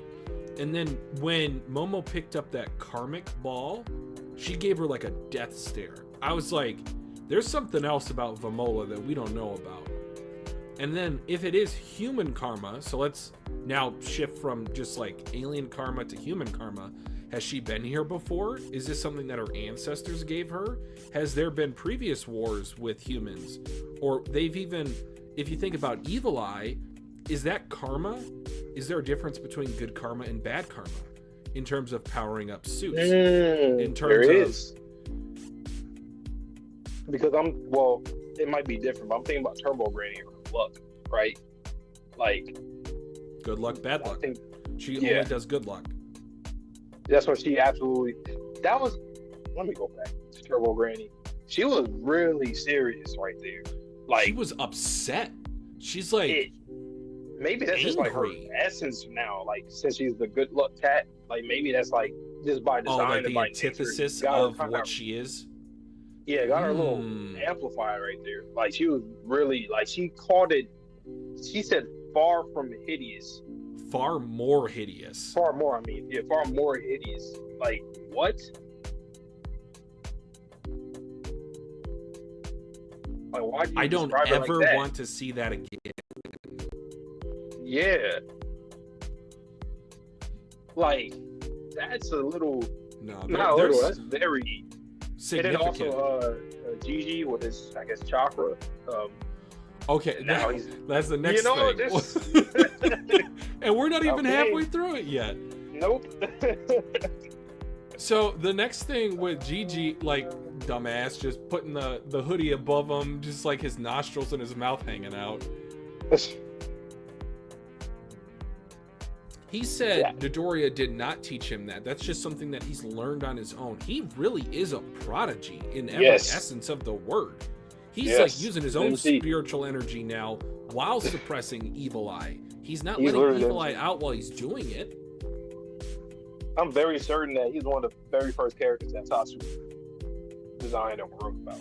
I'm very certain. He has main character energy, so I wouldn't be surprised at all in the slightest. A lot of it. His personality, him being a prodigy, his look, like everything. And now, like, inner demon. Right after he does that, he's celebrating with Momo and Okarun. Vamola's kind of looking at them like longingly, like, did you have family that got killed? Like, why are you looking at them kind of like that? Because she seems almost a little sad with that last panel on page 17. Yo, what is about to happen? Because we still have Reiko in the background about to pop out. Like, and then so Reiko's going to take on Momo. We have Okarun and Vamola versus 5. Those aliens look deadly. They don't look like those fucking Serpoians. Like, and then Ira and Gigi are up against, I don't know what these 3 are. These 3 things are like obtuse. Yeah. What is going on Earth? Like, what the hell is going on? There must have been a contract that like our leaders just kind of like sold us off to like whatever any alien can do whatever the fuck they want here. But that's and then the yokai are protected because like how the hell are we still alive? How's humanity still alive in the billions? I'm just assuming it's in the billions because real life reference or whatever. But like, how do we stay afloat when shit like this happens? You said something interesting. So I'm just going to ask you to repeat it. So in terms of, you said our leaders did what? I did hear you, but I just want you to say it. Say like it sold us off or like pause. Like allowed aliens. In what way? Did they sell us out in terms of giving away humanity? Or did they sell us out in terms of saying this is a lawless, like, cowboy, Wild West type of situation? Because we were introduced this chapter specifically about the concept of human karma. Did they allow alien species to cultivate or abstract? Not like abduct, but like harvest human karma as an energy source? Because like Kinta was saying last chapter, like there was already the space in her suit. So we're like being trafficked. I have that feeling that like humanity might be like slaves.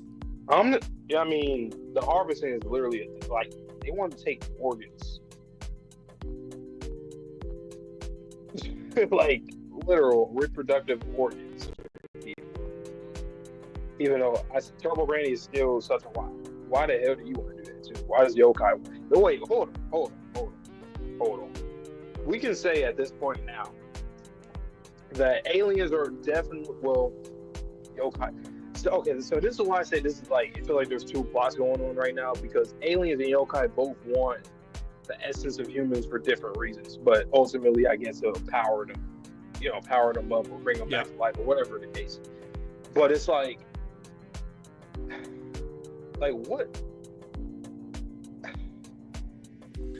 It's, you want to know what's like oddly a unique twist on that? So I like the way that you laid that out, but if the end game of yokai that has been theorized in the past is true, they would then become a human, which are then subject to harvesting. Is like a yokai that turns into a human immune, or like does it have, maybe is Gigi like a prodigy because his body is the result of a yokai who became human? So not Okarun per se being inhabited as a child as or by a yokai. Maybe Gigi was, because Gigi, he seems to be just like so proficient at everything he does, spiritual energy or otherwise. Yeah. I'm just thinking about like if aliens, if they have that subplot going on in the background, they're harvesting human karma, they're harvesting human organs. Why would yokai want to turn into humans to then be subject to that harvesting by the aliens? And then we think about the fact that they always show up together, or people that can see one normally see the other. What's going on there? This series, I'm gonna just say it off rip, because we haven't even gotten into much like actually getting answers. This is one of the most layered series I've seen. Now, I'm not even saying out of recency bias. I'm like, there are so many layers to it that it's hard to actually. It's like the iceberg thing, like tip of the iceberg and you go lower and lower. It's like we're not even level 2. What the hell? And what's even stranger, and we're about at the end of the chapter now with in terms of the topics we've discussed. Why are they going after Gigi and Ira now? If everything's been about Okarun in the past, I mean, I guess the Oris. I guess. Because I'm assuming that vessels and this phenomenon just does not happen often. And when it does, they do the same thing. They come here to... Is it like a bragging rights, or like a... Like a trophy... Or like King of like the Hill type of situation? Or like once some like a human's aura is like at the level where it's okay, we can go get that. Like that's when they start coming, and then they all are like kind of, it's like a race or a battle to obtain it and then leave. And then the yokai, on the other hand, are also trying to do that for their own means as well. And that's what I like about. I literally was talking about it. Was it yesterday about One Piece? I love when authors can get a series very muddy, like where there's so many things going on at once. Because I'm just always interested to see how an author can like juggle so many things at once. Because it's hard to do that. And right now, Tatsu is doing things. He's setting up all of that. And I just want to see where his brain is coming from and where it goes with a lot of these plots and like. What's the deal? We haven't gotten into this conversation yet because, as you mentioned, it's still very early. Are there going to be consequences in this series? Like, could you see characters dying? Could you see, like, I don't know, like auras being sapped to where they're now powerless? Like, do you see people losing organs? Because right now, I would still, Sherm, you can correct me if I'm wrong, I would still consider this like the Golden Ball retrieval saga, in terms of like, this is just like the preliminary part of the story. But in terms of consequences for other characters, for humanity as a whole, this just seems like we're working on like a level of threat that there has to be reasonable consequences. I don't see how we get out of this in one piece. I see. Yeah, I agree with you. If everybody's out for it, aliens or ghosts. And it doesn't matter where you are, what you're doing, who you're with. If they can pop out at any time, put you in another dimension against your own will. And that was another thing we talked about with the pomade thing. It's just like humans can send a yokai to another dimension, but then when aliens come in to attack us, they can create a separate but equal shadow dimension that they can then interact with us. Yeah. This is still the Golden Ball Retrieval saga. So like this is the first saga of the series. Yeah, where's our government? That's another thing. I'm sure you guys know about it. All these high schoolers are getting attacked, and you're just... That's the part of the series I'm just like, okay, so where is... And I said this before. Where is the some kind of association, Men in Black. Order? Like, even... Like, Granny Senko, right? For example, okay, let's put it like this. For humans, from what we know right now, she's like the top person that we can come to for any of this weird phenomenon that's going on. She at least has the knowledge to be able to prepare us the best that we can. And she does, and it doesn't even seem like she knows it every or anything. So she knows a lot, but we don't know how much she knows. What do you think about the fact that... That's crazy. I don't think you'll be able to provide me an answer, nor can I. That's why I'm asking you the question.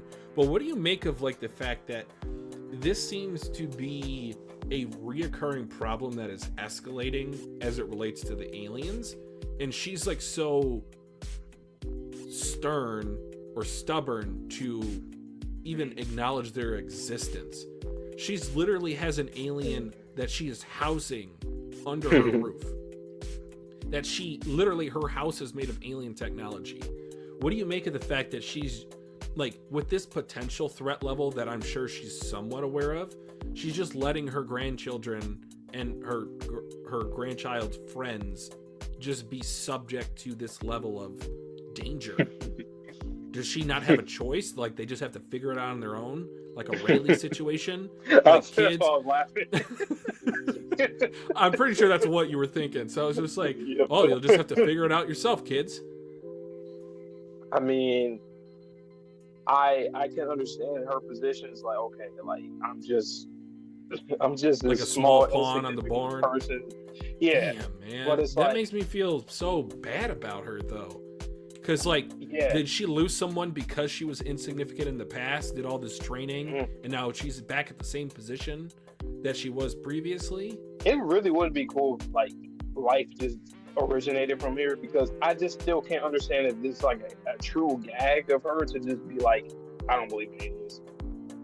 Like, is she like being very literal, like, or like technical with it? Like, oh, all life originated here, and then different people eventually traveled across the cosmos? Because like, how can she legit say shit like that? Oh, that's just a cop-up. Oh, that's not an alien. She's just a normal girl from, I don't know, maybe another country or something. I don't know. She's not an alien. Like, it's a Kappa. No, it's an alien. And if you're lying, why? Why would you be lying right now? We've that been doesn't going help against us. all this bullshit. It doesn't help at this us. point, we understand. Like, is it like a chant? Is it like the pomade situation? Is it just something that's so random? Like she has to say that, and it, because at this point with this series, we're shooting in the dark. Like we don't know what we're looking at, aiming for, or anything. So like, is it just like a thing to say because that helps empower us or something? Is it like a chant? Is it a saying? Is it a prayer? A ritual? Like what is it? Why does she keep just, oh no, that's an alien? Why would you need to lie? How could you think it's not, like, I don't know. Question. What do you think about the possibility that her acknowledging aliens would send her to another dimension? So a reverse situation of like the pomade. Yeah. So instead of banishing a yokai to another dimension for it to then come back, maybe if she acknowledges the existence of aliens, she'll be unknowingly or maybe even knowingly transported to that alien dimension. That's why she's so like, I will not, for the rest of my life, I will not acknowledge that aliens exist. I'll gaslight myself and everyone and her around granddaughter. And her granddaughter. Her granddaughter literally did not believe it. Well, at first. Yes, she only had one. She only had one interaction that was like, okay, well, aliens are real. But I will say, if that's the case, shouldn't she still tell her not to, or is it at the point where like, or is she just protecting her enough where she doesn't have to like tell her that she needs to do it too? Is it just like a Seiko situation? It Like, could is it be just her for that has to deal with Seiko herself, or it could also be for the health of Momo. Because I don't think that... Let me try to get this point out. Maybe you'll... My brain's kind of fried from this chapter. Do you think, or can you remember if there's been a specific chapter in which Seiko had a conversation with a character that was not Momo about aliens? Or if Momo has always been present whenever she has talked about aliens, denying their existence? This is one of those questions I'm like, a reread would help. The reread, yeah. No, I think every time. I think every time too, Momo's been there. So could that even be like a thing with Momo? Like if maybe Momo could be sent to the alien dimension if she's not careful. And it could not be temporary. I don't know. I'm just, again, shooting in the dark. I have no idea what's going on with this series. What a really unique writer he is. Like at this point in any other series, if you're comparing like just the percentage of manga covered, I feel like we get the gist of a lot of stuff in other series. In this one, we don't. Like, and I love it. I love it. I love that we don't know. We could be completely wrong with so many things. That's rewarding. I'm sure you guys are laughing at us if you're like caught up. You're like, what the hell are these guys talking about? But man, and I know, my bad, Sherman. I know you're probably like, nah, you guys gotta get to the next chapter now. hey, these things is crazy, and you know, of course, I'm just playing. Sherm put a pin in that. He said that what I said might have helped him crack a code. I don't know what that means, but I don't know. We just talked about a lot of stuff this past 20 minutes. 5 minutes ago. Damn, I forgot what. I don't remember. I don't know. Yo. All right. I guess I'll get out of here again. All right. You guys know the drill, man. We do our own authentic reactions to the chapter while the other one waits until we're finished, and we'll get them in here so they can read the chapter as well, so you guys can get good reactions from both of us without missing one of our reactions on camera and with our voices if we're following along like the regular chapter. So we usually do for volume reads, which in this stream, obviously you guys see this is part 1 for this volume, for volume 10. So we're reading, both of us are reading every single chapter on our own, instead of like, you know, following along with another person. All right. Chapter 80. Just gotta, you know, remind you guys, sometimes people might just jump through the streams, you know, if they didn't hear it earlier and are a little confused. All right, chapter 80. Ran into some deadly dudes, too. Uh-oh. Well, obviously we know what that means, technically, because we just seen it happen. See you tomorrow, then? Tomorrow, then. Okay, what's going on here? Vamola, this is the 5th time. Would you please let me leave? Gachiakuta. I should have like actually like come up with my own thing of what she's saying. But no, I couldn't think of that.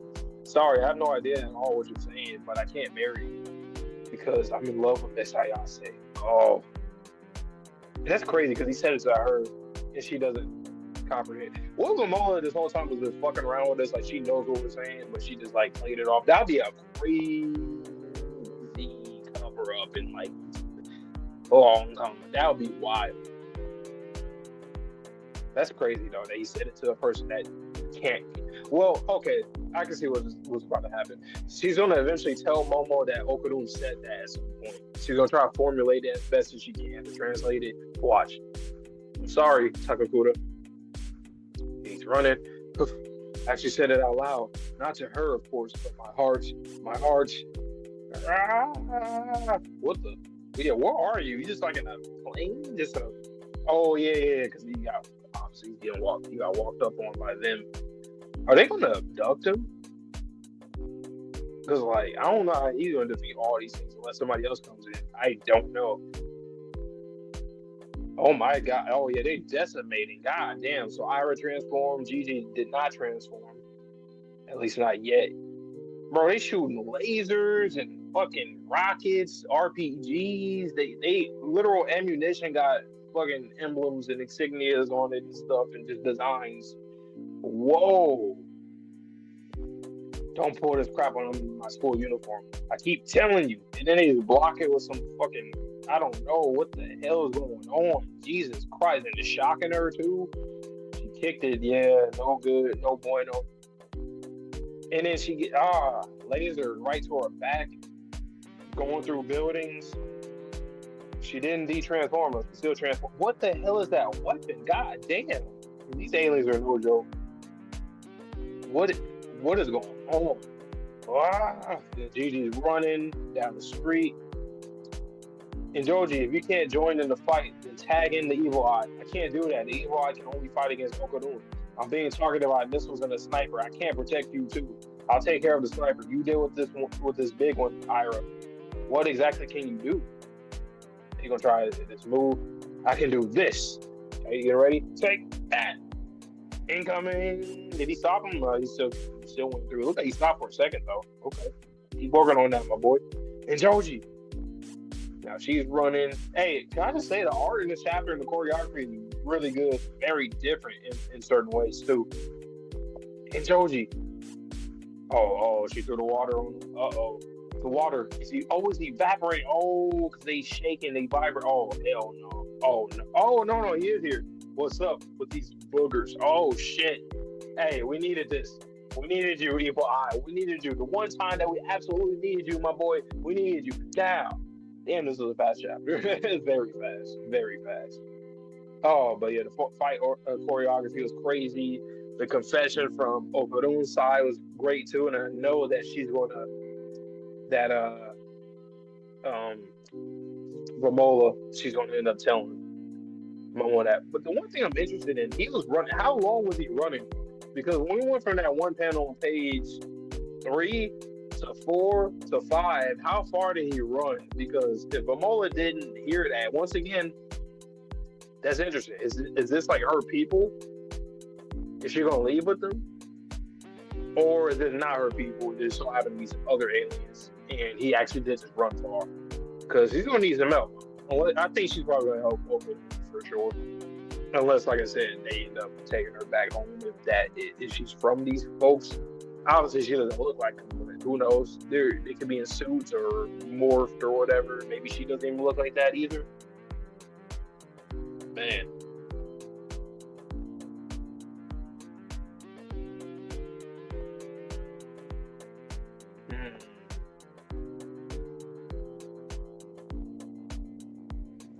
This chapter is wild. Jesus Christ. Jesus freaking Christ. Alright, I'm going to tell Twitchy to come up in here. This one's a quick one.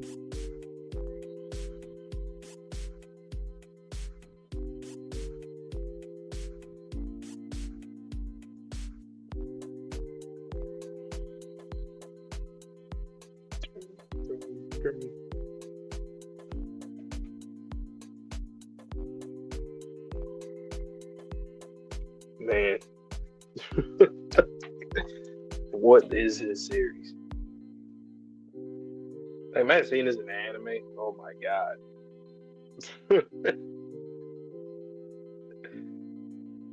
Like, what is what?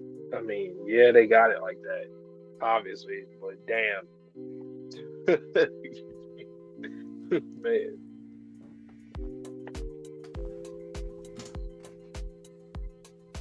Yeah, this one's a relatively quicker one. I was gonna say, yeah, one sec. I just need to load my page.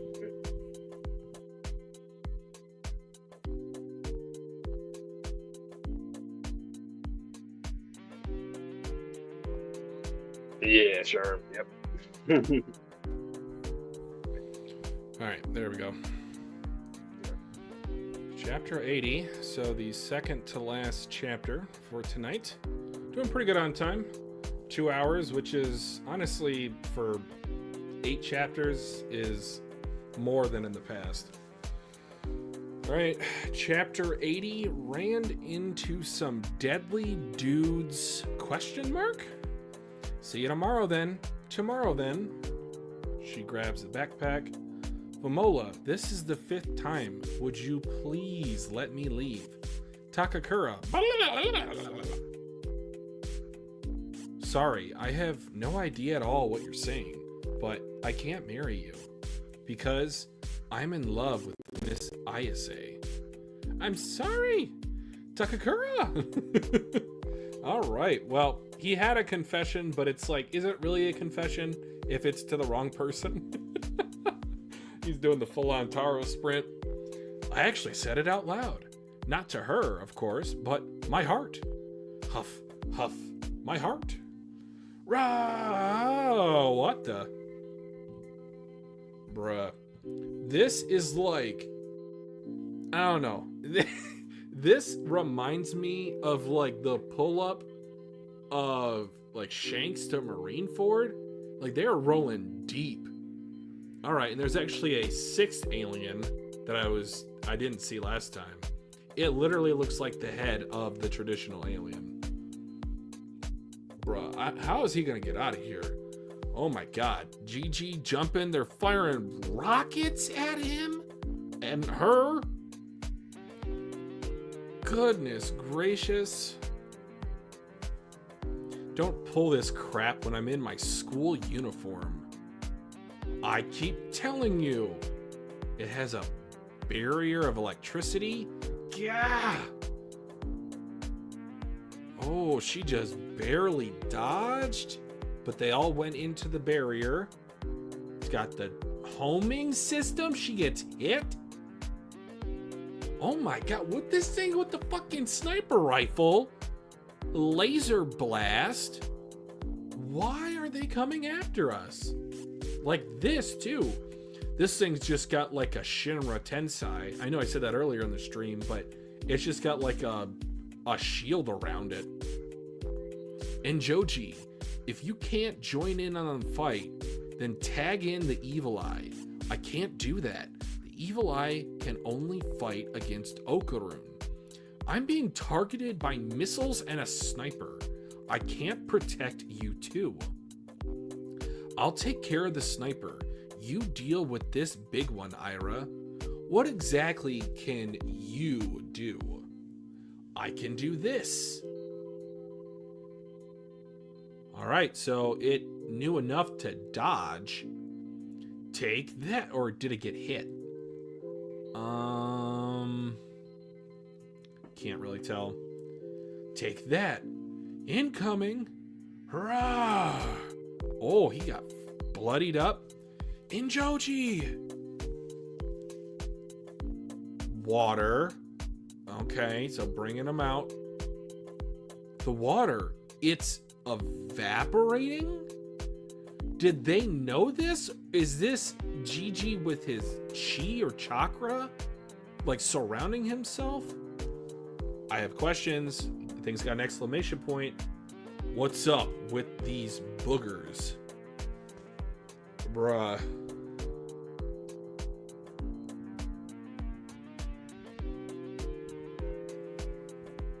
As the phrase goes, shit has hit the fan. We did not. You know what's funny? I think that Vamola, she's going to tell Momo what Okudun said, or try to like translate it. I love you, Momo. Those words. Yeah. And she's like, huh? What? Who you get that from? And then she's probably going to eventually put 2 and 2 together. Like, oh. You know, I think it would be really cool if like both, so if Momo and Okudun, they actually like tried to get together, and when they tried to, something happened where like the whole, you know, our prediction of like one of them getting abducted. I think something like that's going to happen when they actually, you know, like as they try to confess, that's when it gets interrupted. Yeah. Yep. I mean, that's just going to put the biggest battery in your back possible. Mm-hmm. And then now we have more to go to hell and back for that person. Yep. And there go some of the mistakes. Because I just feel like you don't have to do it at the end of the story. Because like they already are so acquainted. They're already like have good chemistry. They both like each other. I don't think you have to do that. You know, a lot of series like to do that like at the very end of the series. I think you can do that before, but they can finally, you know, I don't know, like go on a date or something at the end of the series. And yeah, but like before that, they can still confess and all that. Like you can still do that, 100%.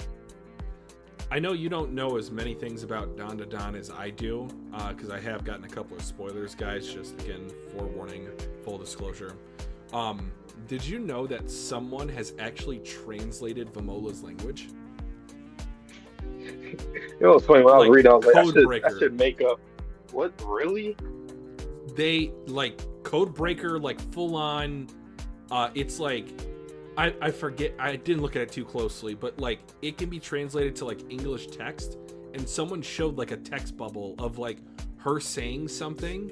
I was just like, wow, that's crazy. So like when we eventually get to, I don't know, maybe later on in the series, we can take a look at this. We can do the code breaking ourselves, and we can literally translate these panels if they're not already available. That's crazy. I can tell by like just the way that the arrows look how long and short words might be, but that's all I wouldn't be able to. and how characters react to what they're saying. But other than that, nah. No, absolutely not. Do you think that she was warning him about the aliens? If that was like a personal confession? Like, because he then did confess to Momo to her. Do you think maybe she was like, I don't know. Because he said this is the 5th time he's tried to leave. I also find that weird. How long was he running? Because if he said what he said there and then left and then he just ran into aliens, like, was she warning him for the aliens? Potentially, well, yeah, that was the question. Like, what's... She's was she definitely like fake sleeping? Was she telling him that Momo loves him? Look at the series. Well, what is this? This is another thing we're just just clueless about. Tatsu. We can make like 50 bullet points of things in this series. And we're like, what is this? What's that? How did he do these that? aliens are not holding back. They are actively trying to kill us. Look at these weapons. What the hell is that? Like, what bazookas? Like laser beams? Sniper rifles? Is this cyberpunk? They got shields? Nah, there gotta be information being like sent to them. How are you like? How do they find us? It's one thing to like. So what we were saying, like they just like know the auras or whatever, like they just feel like there's people here. There's one thing to do that, but like to have the actual like artillery to fight against it, and it seems to be very specific. Somebody's definitely feeding information. Right? I think we have a traitor. It could be Vamola, and it might not be her fault. It may or may not be her fault. Do you think she's like a princess? I know that seems a little bit cliche, but good. Like, I don't know. What do you kind of make of her and like her coming down to Earth, fighting our characters specifically, and then saying, "You're my husband"? Like, you know, like, what do you make of her current motivations? Question mark. She could be a princess of some sort, just because, like, or I don't know.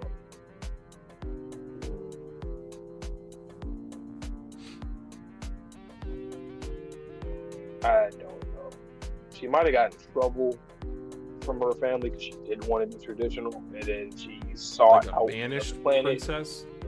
Yeah, either they banished her or she left, and she still obviously know her ways of what she was raised to do traditionally, but she's probably also trying to like kind of stray away from it as much as she can too. Because if you get banished, you don't know anything about anywhere outside of your world, or I would assume so. For her. What did that hybrid say to the Serpoians? All your things are my things, all my things are my things? Yeah. So do you think maybe this is her betrothed? Also, why are they talking very juvenile too? Yeah, if that is Like, translated why is for it the like viewer, shouldn't you be a little bit more articulate? If you're this super highly technological species, what? unless Me that was just a way to show that dumb maybe they caveman don't alien, me shoot laser beams of tachyons.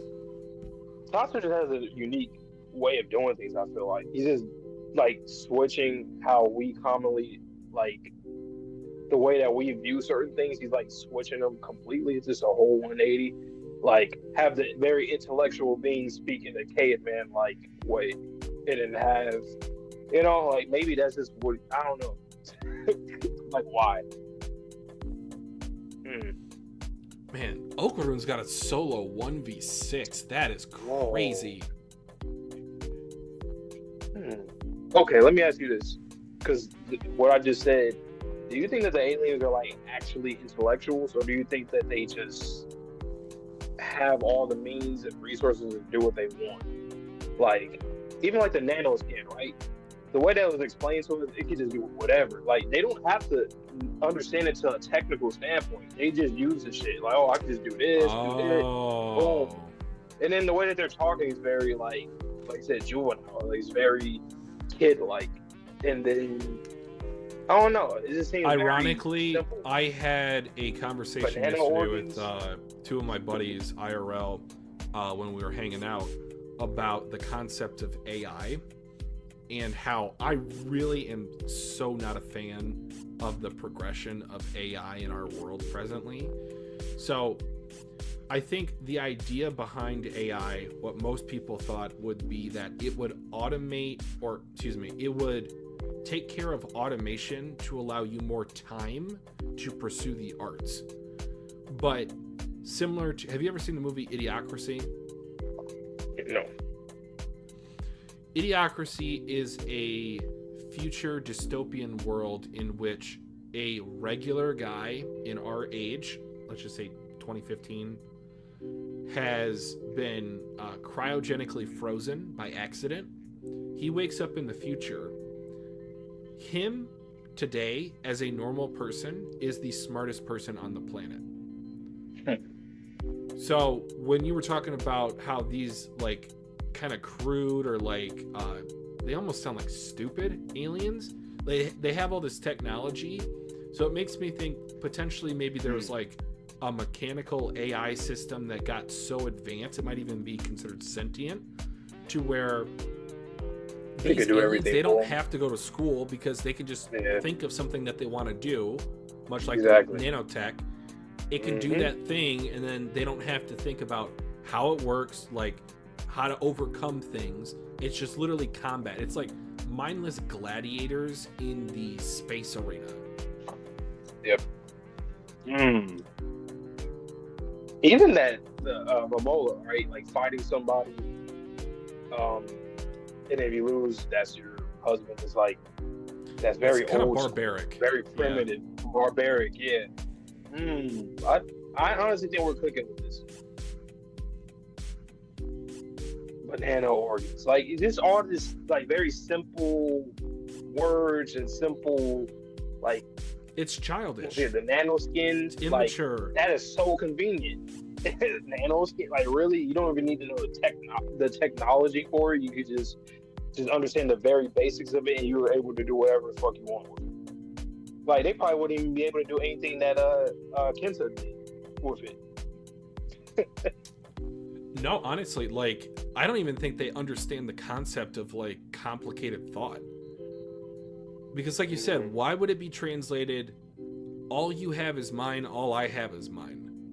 Something along those lines, not verbatim. So that gets me to this.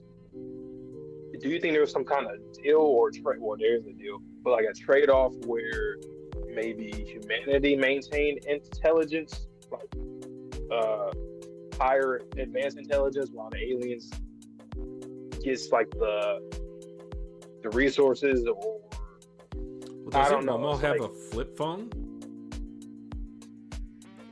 Like, there's multiple characters in this world that have flip phones. That's my point. Like, we haven't even progressed to like smartphones yet. I don't know. I feel like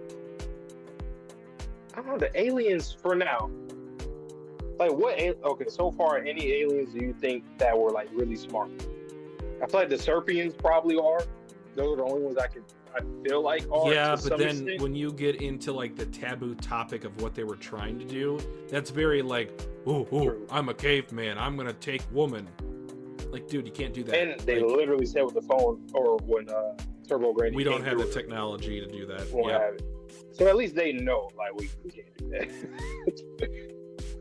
But really, I don't even know if that like just kind of going off topic here for a sec.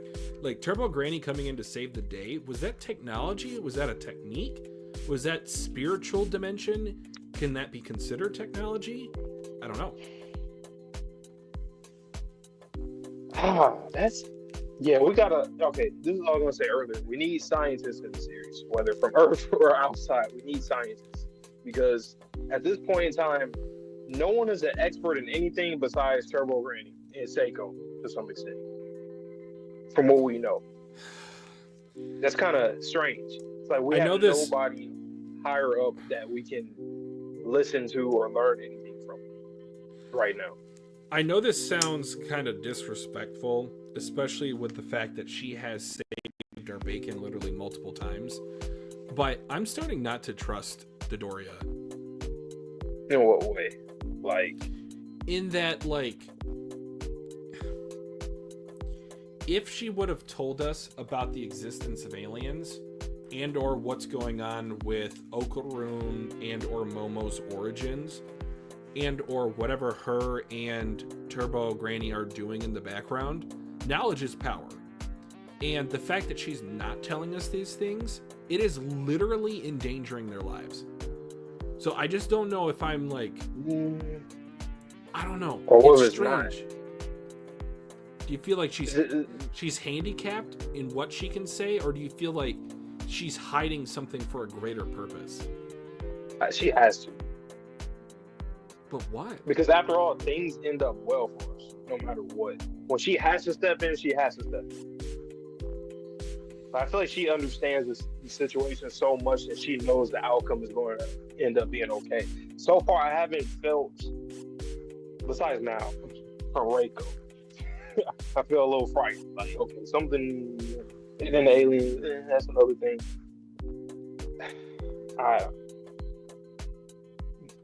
We are at just such a disadvantage. I don't know. It might just be like biological instinct. I'm gonna lash out at those around me as like a last gasp. But sure.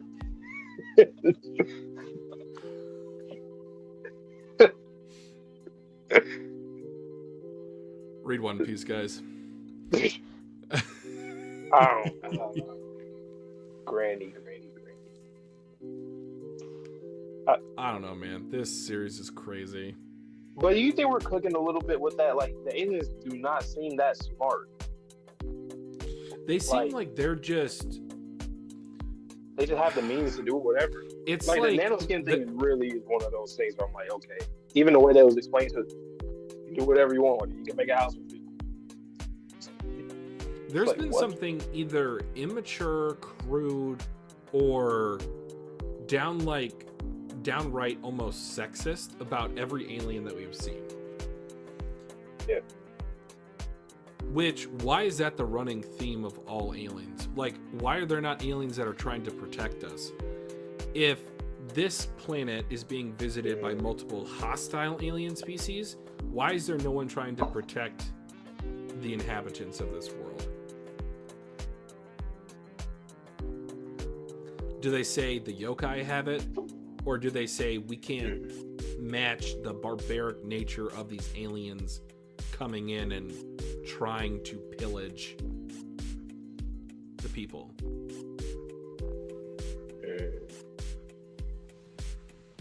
Once again, every time I feel we're getting somewhere, it's like, shit, nah, not really.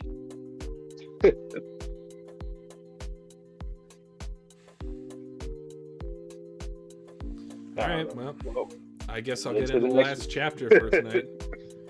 So we've already reached the end today, guys.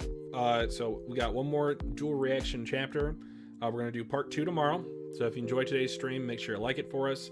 Subscribe to the channel for more Dandadan content.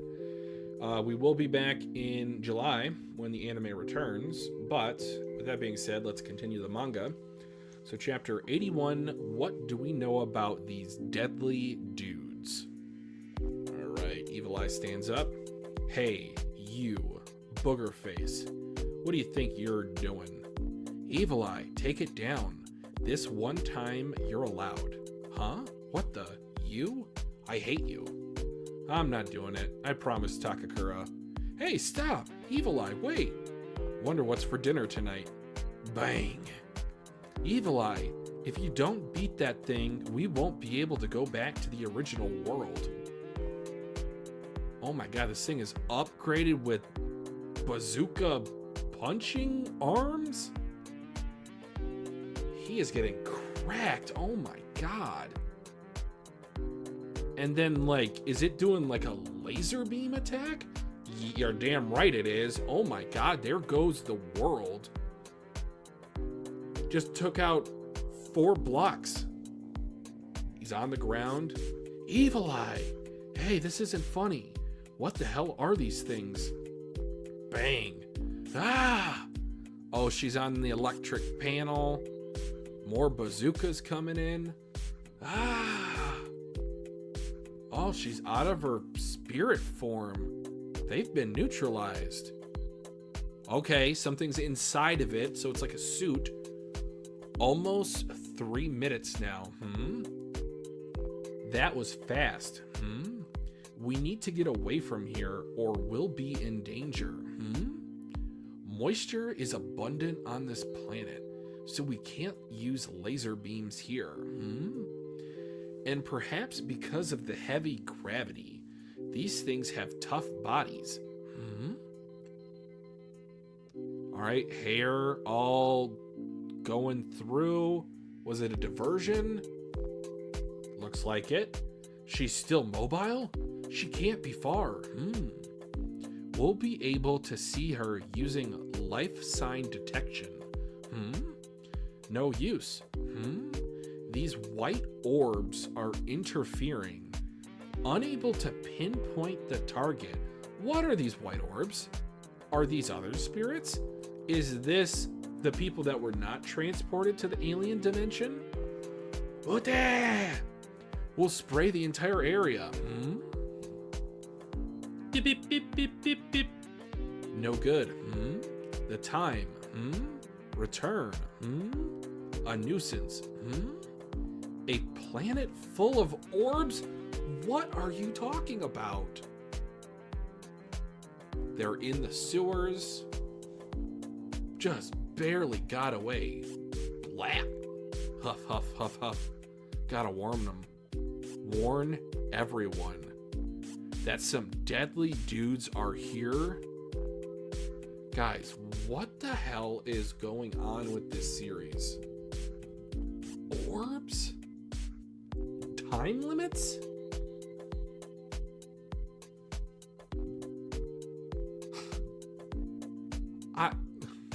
I don't know, man. We just had like a 25-minute conversation after chapter 80, and now I feel like we're gonna have an hour-long conversation after this chapter.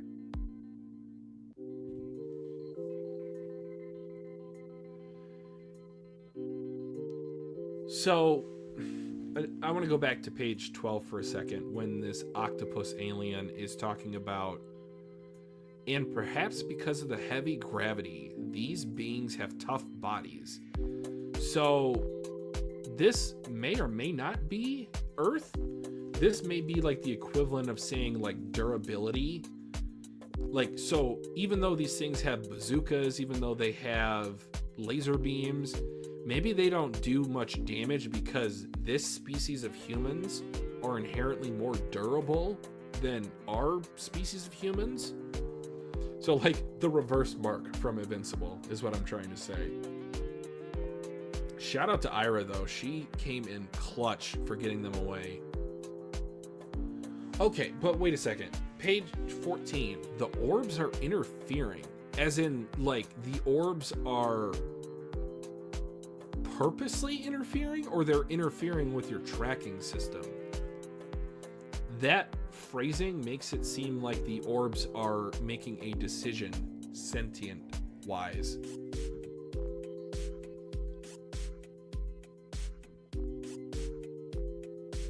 Full of orbs.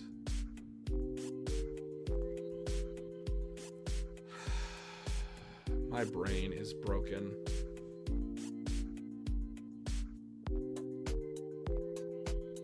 Yeah, I'll get Vontae in here. If you guys want to talk about anything, just feel free to drop it in the chat. Obviously, because once we're done with Vontae's reaction, then we'll wrap it up. I don't know. My brain just cannot comprehend anything going on. Okay, so maybe the overpopulation of the humans on planet Earth with their respective aura are unknowingly interfering with the tracking technology of the aliens in the shadow dimension. Also true.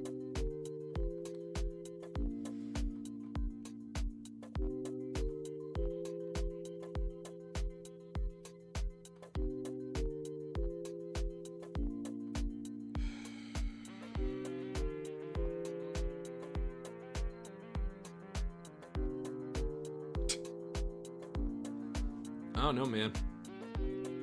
Thank you, Sherm. I think I asked this last time, guys, but is there anybody else reading the Dandadan manga on YouTube for like reactions? Or are we really like the only ones that hopped into it after the anime left off? Because I know it was pretty popular, I would say, relatively speaking. So 6-7 months for people to wait maybe didn't seem like that big of a deal at the time. So maybe other people are just doing anime reactions. Brother.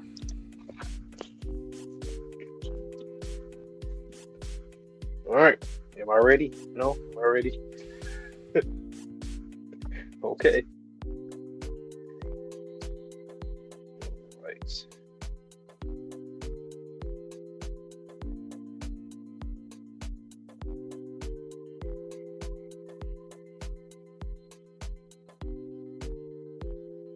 Okay.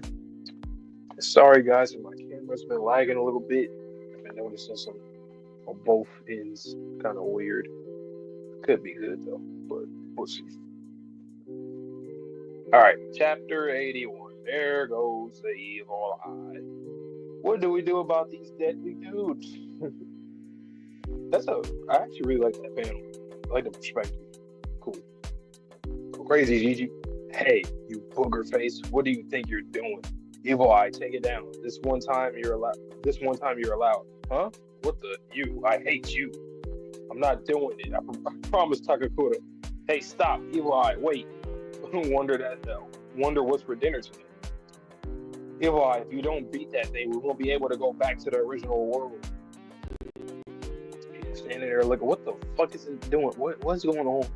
He gets hit by whatever those pillar things are. God damn. Fucking super alien nunchucks. What is that? God damn. Okay.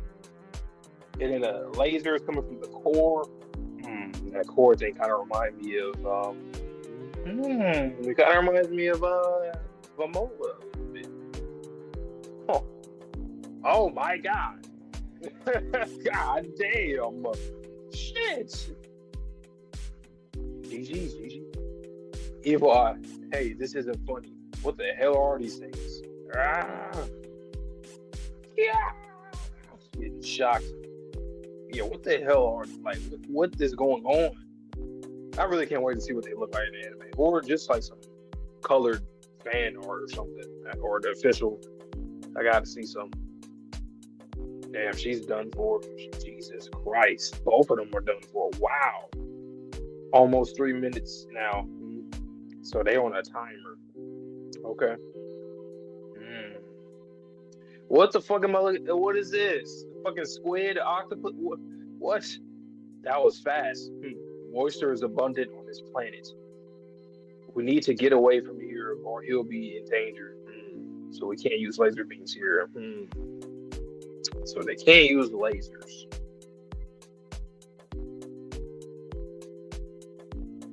Talking about water, just moisture here on. And perhaps because of the heavy gravity, these beings have tough bodies. Hey, I wonder if that's going into like, I mean, all of them, all these fucking kids. But even going back to Momo, she's not somebody that's a vessel, you know. So of a yokai, and she was like getting damn near bludgeoned on the goddamn wall. Okay, Ira, she's still in the fight. Is that her hair wrapping around?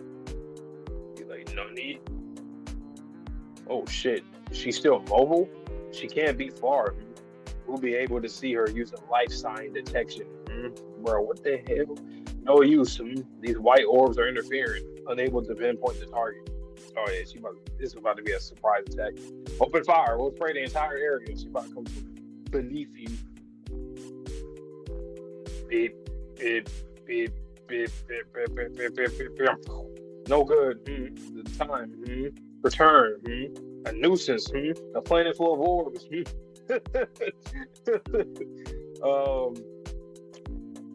They fucked up the entire area though. God damn. But what are they?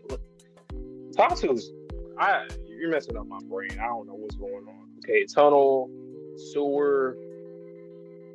Okay, okay, so she got them out. Gotta warn them. Everyone, or gotta warn everyone that some deadly dudes are here. Yeah, they know. Some of them know. The one that don't know is Momo. Everybody else knows some other things going on. Okudon and maybe Vamola. Nah. Tatsu. This half a volume broke my brain. Yes. White orbs. Moisture is abundant on this planet. We can't use lasers here. Time limit. This mass volume. Also, am I tripping or the core kind of looks like Vamola's? No, it does. On that, specifically on page 5. No, it does. But also, I just want to point out, like, a couple of things. What you said, I didn't even think about that with Momo when she tanked that Sumo's hits into the concrete wall. Her body is pretty sturdy.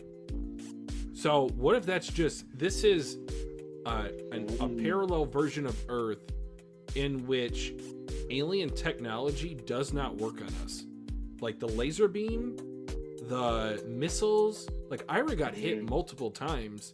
She's still in one piece, but we don't know, or we didn't think before this volume, this chapter, that human bodies had any difference. We thought Momo tanking those hits was because she was an alien, but it's actually the reverse. Yep, exactly. Because she's a human living on this planet, it seems like humanity has increased durability for their bodies, but like they still got messed up, but like they're still in one piece. You know what I love about that? That's like our first great answer, because I think that also goes into why they even want to obtain our organs, research us, because we're like... That could be why the Serpoians want to crossbreed with us to get our durability. And plus, we already know that, like, think of Gigi. He's literally the prime example of this entire thing we're talking about. He was the perfect vessel for a yokai. I know yokai aliens. I'm just gonna put them different. Anyway. But still, it's the same thing. They both can see that, oh, this kid, yeah, what the hell. And humanity in general. It's funny, we were just talking about this with Invincible. Go watch Invincible. We were talking about that. I literally said that too. So that's interesting that here we got it here. Now, Sherm said something. I can see it either being true or not being true. What do you think about the orbs? Oh yeah, my brain, like, it was already all over the place. I didn't know what to, like. He suggested, since aliens have to transport us, their adversaries, into the shadow dimension, that these orbs are the remnants of the aura of all the other humans in the world. So maybe that could also be another defense. It's not just that our bodies are durable, it's that their tracking systems literally cannot pinpoint in a sea of orbs one specific person. But they also can't use their laser weapons in the real world because of the moisture in the air. So they have to take us to the shadow dimension, but taking us to the shadow dimension means that these orbs will interfere with their optics. So they're literally firing blind. And then even if they do hit us, it seems like we have increased durability. So I we got an answer for everything. Before this chapter, I was thinking we are so outgunned, outmatched with aliens. Now it's like, no. It's like, nah. And even now, if you add into the fact that some of us have like spiritual powers or spiritual inhabitants, possessions, we can have our own special abilities. Okaru might be able to kick through these things and kick their heads off. Yep. But that's another thing too, right? With those orbs, I think that's the best guess, and this probably is the answer, is that that's just like the remnants of aura from like people. But like, my thing is, does the regular abductions happen in this series? Like, I know Okudon, he was into like aliens, UFOs. What do you mean by regular? Can you clarify? So like, just regular people, like people that aren't vessels of a yokai, like just normal, people. Everyday Joe. Yeah, like how often does that happen? How often do aliens come here? How often does abductions happen? How many people go missing a year in these cities? Would they get anything out of that, though? What do you mean? So maybe there is something specifically about the abductions that they're looking for in people who have the power to oppose them. So so they just like, okay, you're not worthy, just keep you here. It's just like higher livestock qualities. To where there's different grades of beef. There could be different grades of humans that they're trying to cultivate. So similar to the But even at that, I wonder what's like the answer. So when people go missing, do they just chalk it up as like kidnapping, killing, murder, stuff like that? I mean, probably. That would be my guess. I think we need to get into that, though. Get into like the authorities. Once again, I'm bringing it up again. Military, any kind of authority, government. Like, we need to get into stuff CIA, like that. CIA, Men in Black. Exactly, because I think we will get into that, because in any series about aliens, period, you have to, because it makes no sense for aliens to have come. Seemingly, we don't know how long they've been coming here. I'm just going to assume they've been coming here for quite a while. Regardless, though, like at this point, and plus, in series, conspiracy theories are a thing, and like people like Okudon is already on it. Ken is already on it, then the government is definitely working with in some capacity, working with aliens for some reason. And there's a deal that was broken. So we literally know that on our planet, whoever is our higher ups, our authorities here, made a deal.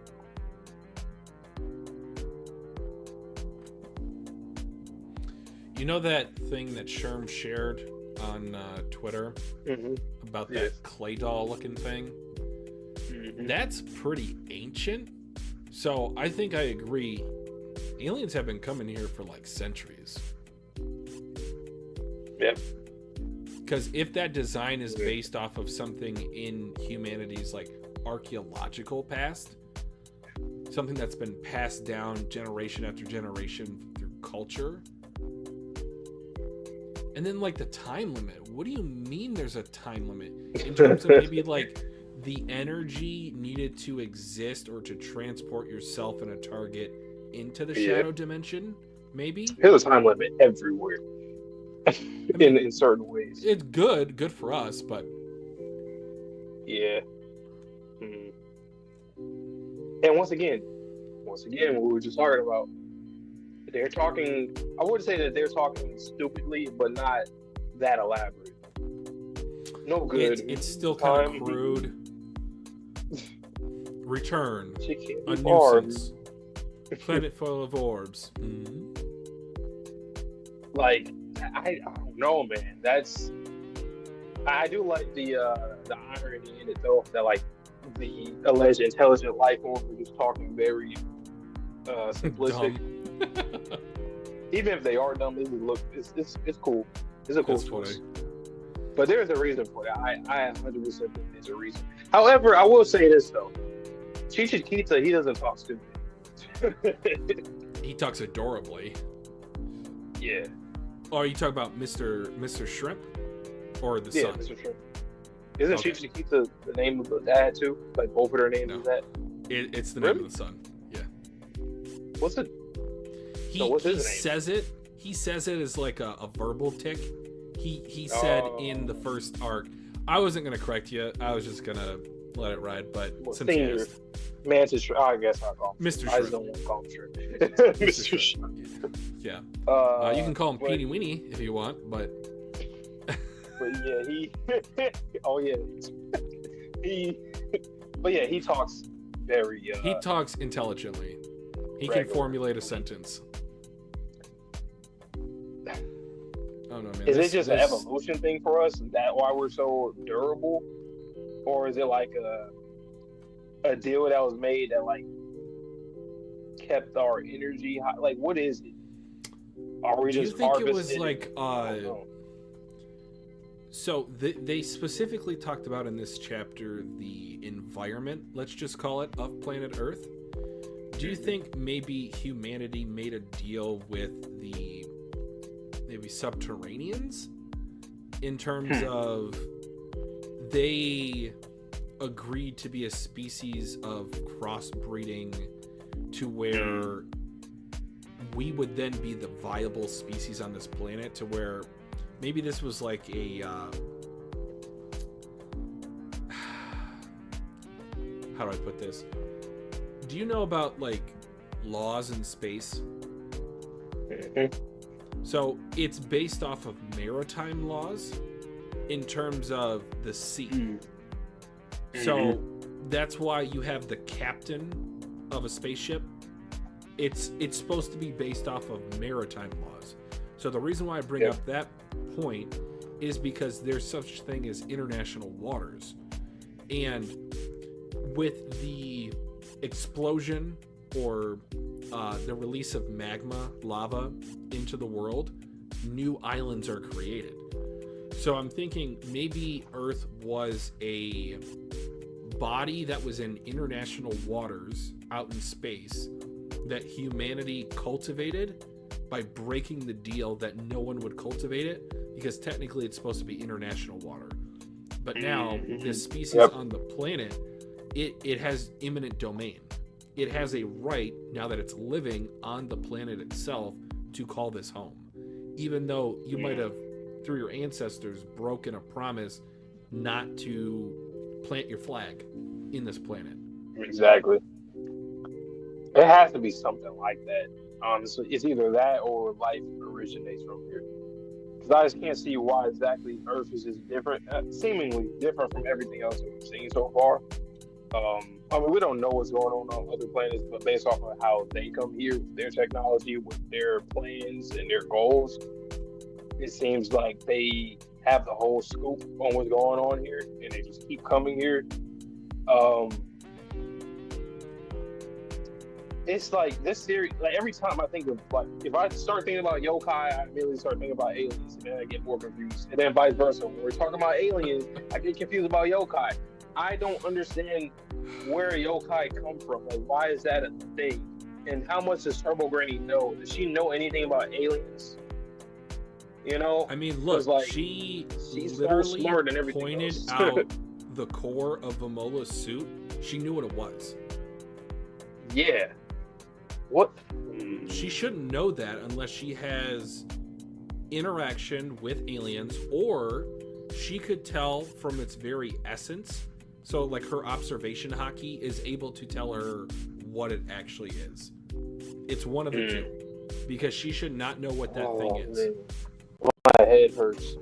I have nothing. I can't even. There's nothing. I don't know. I concretely. I just don't understand. Like, what is the origins of things in the series? What is stuff derived from? That's why I said we need a scientist in the series. We need a scientist. Give us a theory or something. We need a scientist, please. Someone that knows something to, like, please. I need the Harley text of Dandadan. Bruh. Oh my god. And This one chapter. Oh, go ahead. I was just gonna say, this one chapter flipped my entire like mindset of our chances of surviving. Yep. Like, you know, constantly humanity in any sci-fi movie with aliens are so technologically under them. I don't know, I can't even formulate sentences right now. We are so far behind on the technological scale that they could literally just enslave, eradicate, whatever they want to do, they can do. But now, with our bodies and the atmosphere, it's like the ozone layer, but like the moisture in the air prevents lasers because it refracts. I don't know, man. Like this volume's not even over, and I'm broken. I don't know what to think, but go ahead. What was your point? About Granny Seiko. Maybe the reason why she talks like that about like aliens don't exist, because she looks at it like, the universe is our home, and you know she's into chakra, so she's like, oh, the universe is our home. So, what are you talking about aliens? Nothing is alien. No such thing as aliens. Maybe she does know a lot. You know, maybe she's like, nothing is alien to me. Which is crazy, because we might get into a point in time in the series where something's going to feel very alien to her, like very different. That she won't have knowledge about. Yeah. That would be scary. I can't wait for that. Yeah. Yeah. Was she the one that name dropped Reiko? Like she specifically knew? Reiko Kashima. Hey, let me search it up. Reiko Actually, no. No, don't do that. I told you, I've been spoiled on like one panel of a potential like backstory. If it is what I think it is, I might send it to Sherm here in a sec. But if it's like her backstory, if it is, oh my god, damn, okay, I'll stand that. There's one backstory in particular. I'm gonna send it to Sherm now. But there's one backstory in particular that could be as sad as Acrobat.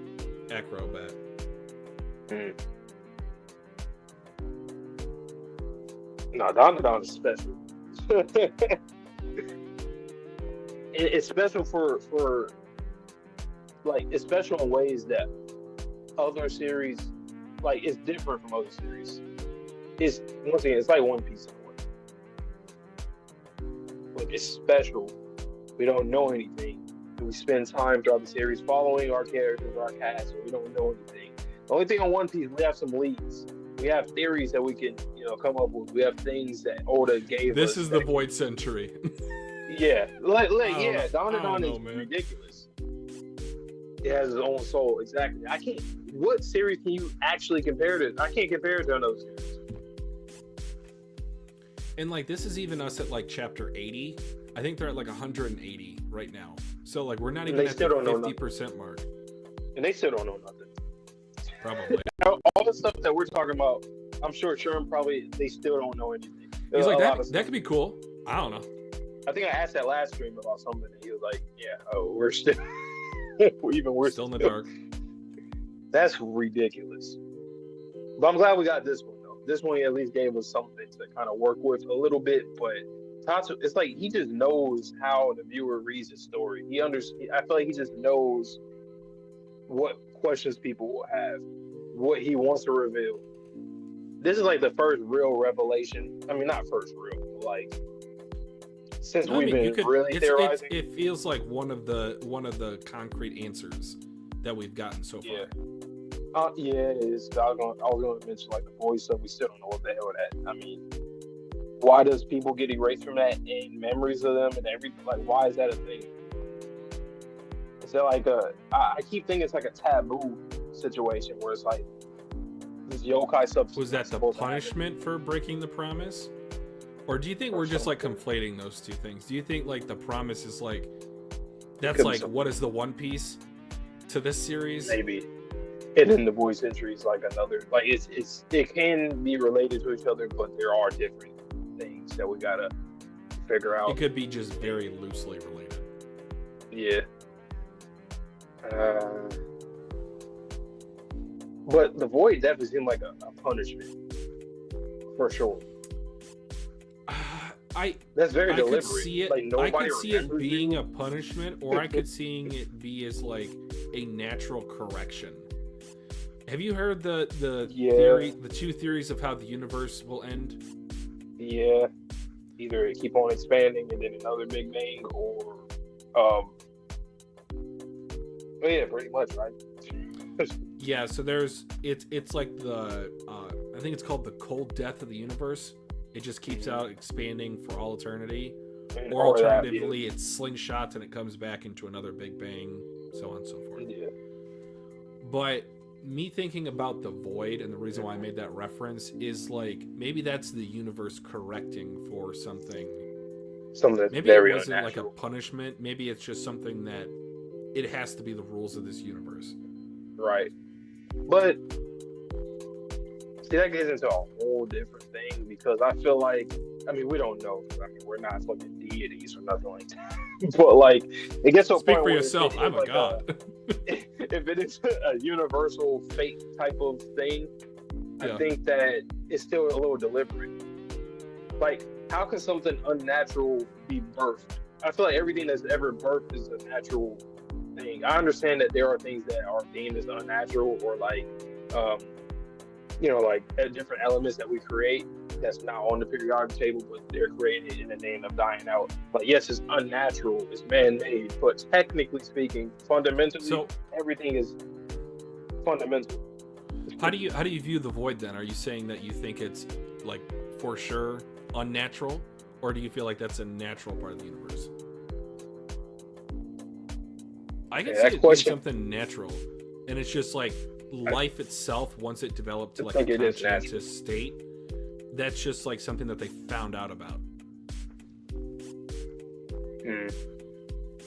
Because like okay, so basically what I'm saying is I view it as like there is some kind of creator or God that made that. Okay. Because why exactly? Okay, so let's say yokai. So the whole yokai phenomenon. Why exactly would the universe create that? Like, why would it get rid of that being and everything about that person? Is it because they can't fit in the universe? Like they became something that can't coexist with the laws of the universe, so they get X'd out? Or is it like a god or somebody that's like punishing them by like, okay, get the fuck out of here, you're doing shit that's not. It gets to that. It gets pretty deep. I see what you're saying. The reason why I thought that it could be natural is it very much reminds me of black holes, just with a twist. Mm-hmm. So yeah, that's why I was it thinking takes about in everything, even light. So the void could take in everything or erase everything, including information or memories. Aura. That was my next point, to where it even takes in the aura of the person. In the aura of the person, as we saw connected by Momo and Ira back when she did the soul hands to Acro Silky, she was a conduit that she got the memories of Acro Silky by attaching her hand spirit to Acro Silky's aura to Ira's aura. So what I'm thinking is maybe the void is a black hole that even severs the ties of aura that are connected by making memories with people. So the void literally consumes the aura of a person. And like, for what? Just to get rid of it. It's like an eraser on a chalkboard. But like, why? Like, because is it a punishment thing, or is it like, this is just this shouldn't it could be exist? either or. It could be a punishment, or it can be just like a natural, I don't know, phenomenon of the universe. Like they say with the particle collider in, I think it's Sweden or Switzerland, like they have a small percentage chance of creating a black hole with that hadron collider. So that's not something that's natural. That's just a rule of the universe that it could happen if something unnatural is done. So that's why I was thinking what I was thinking about the void being a natural conclusion, even if you do something unnatural to get to that point. If Turbo Granny said if you exercise or kill a yokai, that will always happen. If a yokai is exercised with regrets of this world. With regrets, that's what it is. Okay, I was trying to think like, what was that extra? Okay, with regrets. But that kind of makes me more confused, truth be told, That's because what, it's like, how does an entity or a spirit having regrets, how does that then why is that delete them from the world? Delete their memories, their existence from the world, in every essence of the phrase. Is it supposed to be like an evolution thing where it's like you're not supposed to be tethered to your previous life memories? memories? Yeah. So kind of like with Reiko right now, right? If indeed this, like where you're saying there's a backstory that's sad, I think she will have a sad one, but like she isn't quite a yokai yet, from what kind of has been explained. I don't think so. Not in the traditional She's like in sense. the in-betweens. I think she's a spirit. I just don't think she's a yokai as like we would traditionally, classify yokai as. Or maybe she is more like somebody just gave her that name. I mean, she could be. Like who's to say that you can't have like your name that you retain? But still, I think she's still tethered to when she was alive originally. So she kept her own name. But it seemed like, well, people give names to them though. Like Turbo Granny, I don't think she named herself. But she definitely loves the name. I know she probably loves the name. Like, yeah, I don't know like how accurate the translation is, but I think she is based off of like a turbo yokai, and she just happens to be an old lady, so they call her Granny. Exactly. I think she adopted the name Turbo Granny, but I think that Reiko, whatever her name is, could actually be this spirit yokai's or this spirit's human name. Yeah. But that's interesting. Like, why didn't Tatsu give it a different name? That means something's going on where she is tethered to her life when she was alive. Maybe she's like a more modern.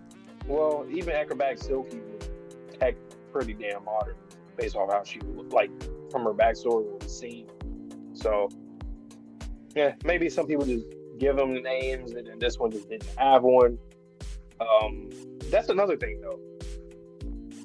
So, well, I mean, obviously people are able to see ghosts and stuff, but like, how did those people?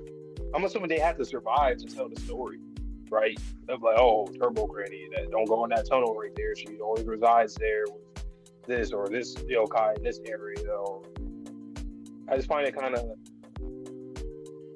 Is it like just other mediums or other people who have high spirit that are just able to survive, get out with their life, and they're the ones that keep on? It was heavily implied that Turbo Granny took Okarun's testicles as a form of revenge against the men who assaulted those girls. Now, was it specifically confirmed or not if she did that to other men or if she killed them?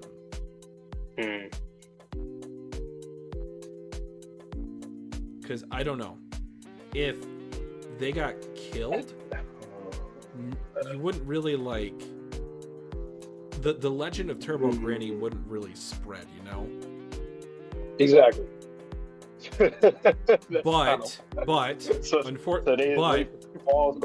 but as Sherm kind of jokingly said earlier in the stream in the chat, it's just like, do we have a population of one bald men or no bald men out there like eunuchs? But then I'm gonna take it even a step further. Does that mean that she has been collecting these family jewels, ergo making her more of a human? See, I again, another reread might be necessary because I don't remember what they said about Turbo Granny and her in that area specifically, what was the end result of her targets? She's definitely not telling us everything either. Oh, I know. Because let's say whether that's true or not,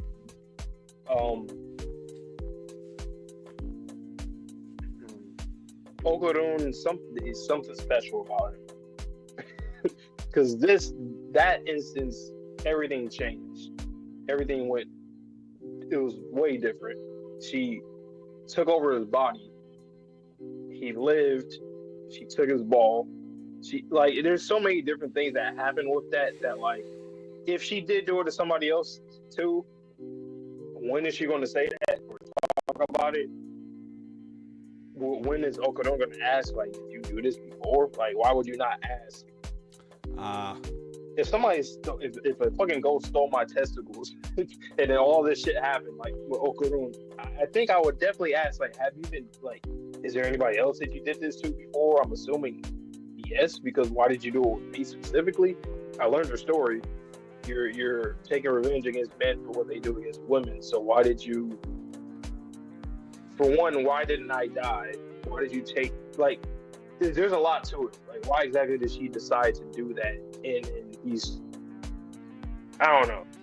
Also, think about the fact she was able to and successfully fused with the crab. That was the location-bound spirit. Right before the explanation for how she survived is that she defused with the crab, transferred her essence into Okurun, and then somehow with the fan and the bucket of water that Dodoria used when she smacked Okurun in the back of the head, somehow was able to separate the consciousness from the power set of Turbo Granny. So it's like splitting the atom. So like that, that might be like unheard of, to have a yokai, even if it's possessing someone, to have the power split from the consciousness. And then she ends up getting a new power by getting into the damn statue. And then she gets a new power in the new Where is body. that? That's another question. How? This, I think, is as close to actually smoking ears from anime that I've ever been with a series. I don't think I've been like this. My brain is literally, I can hear it clicking in my head. So do you think that Seiko and Turbo Granny, their relationship is like this now because she feels like she probably like freed her or saved her? Because technically speaking, if she were to have gotten exercise and if she did have regrets, potentially she would have been gone. So her being in a statue now, she's not a yokai anymore. So maybe she feels like she needs to like repay her. Ooh, what if that's how Turbo Granny knows about the void? Is she's like, oh, I didn't go to the void. You know, like her being split was what, like, maybe she saw out of the corner of her eye as her soul was being split. It's just like, I could have went to the void if that Lucky Cat doll wasn't there. Does that make sense? She heard about it before, and then when she almost got sent there, she's like, oh, that is real. Well, yeah, it's kind of like the whole analogy or story about at Heaven's Gate, like, or Purgatory. Like, you don't know about Purgatory unless you go to Purgatory. Or you were maybe at Heaven's Gate, but your job's not done yet. Go back to Earth. Yeah. And I wonder, I think we're 100%. Do you think we'll see another person or another yokai that got, like, I don't know, exercise or hit into like a statue or something else?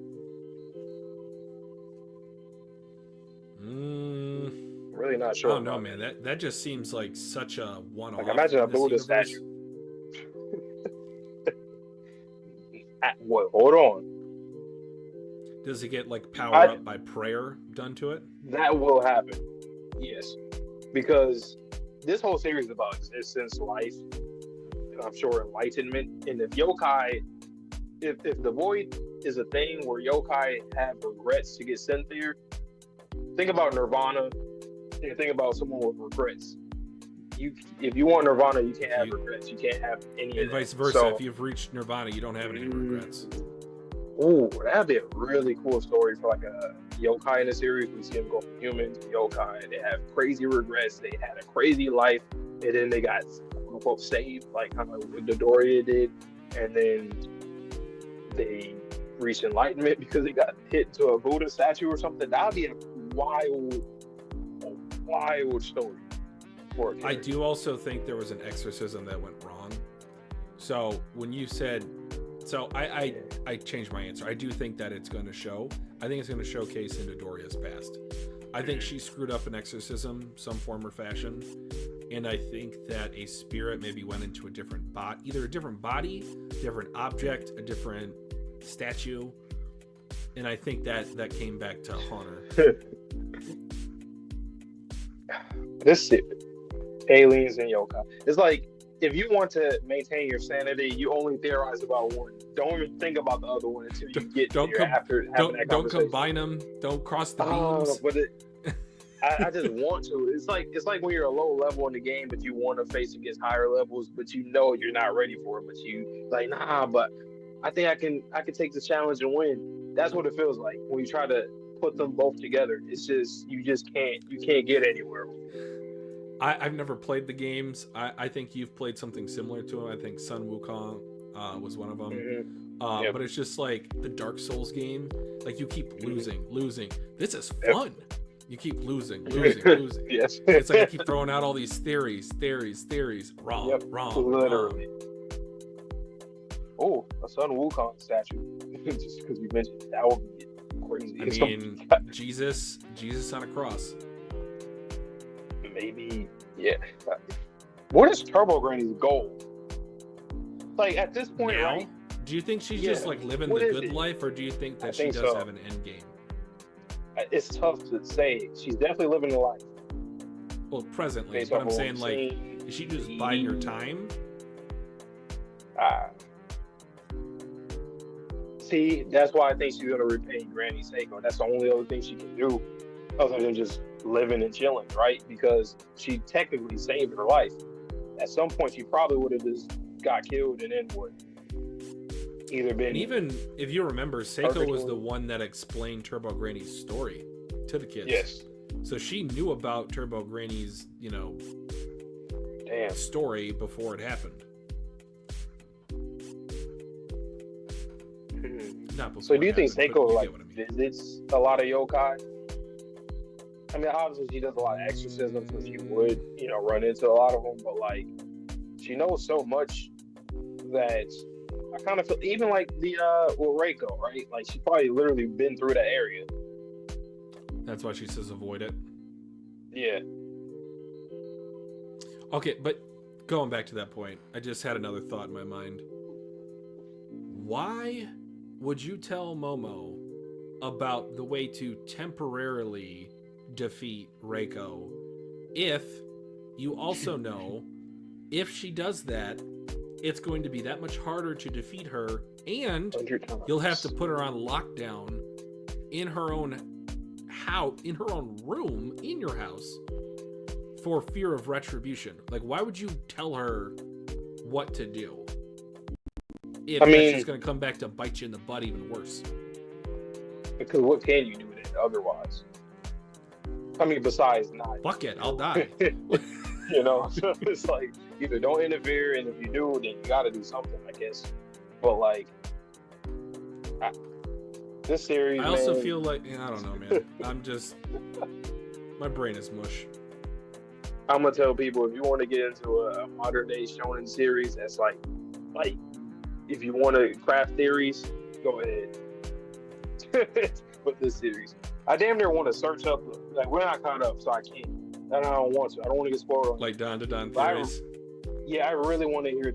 Maybe Sherm, link to some videos if it's something that's not spoilery. I really want to see what other people, or tell us something that you know about from this time, or that you have too, Sherm, or anybody that's watching. If it's not spoiler, obviously. Go to page. I mean, you can. I've been avoiding this conversation with you because, again, I'm not sure how much you know. But go back to page I guess that's a pretty good look at it. Page 11. Okay. I'll even tell you what panel to look at. It's the top panel.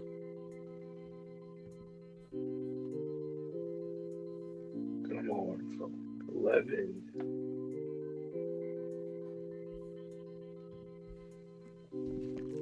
Mm-hmm. Top panel of page 11. Mm-hmm. Yep. Any shared designs that you see? You know, it's funny, when I was reading it, I was trying to see if I saw anything, but I couldn't think of anything, honestly. You've been so fast, you didn't have time to theorize, sure. That's really. That's hilarious. I hope you enjoy our ramblings, because this is a fever dream of a stream, if I've ever had one before. Designs. I don't know. I feel like. Do you want me to tell you? Yeah, go ahead. The upside down triangle.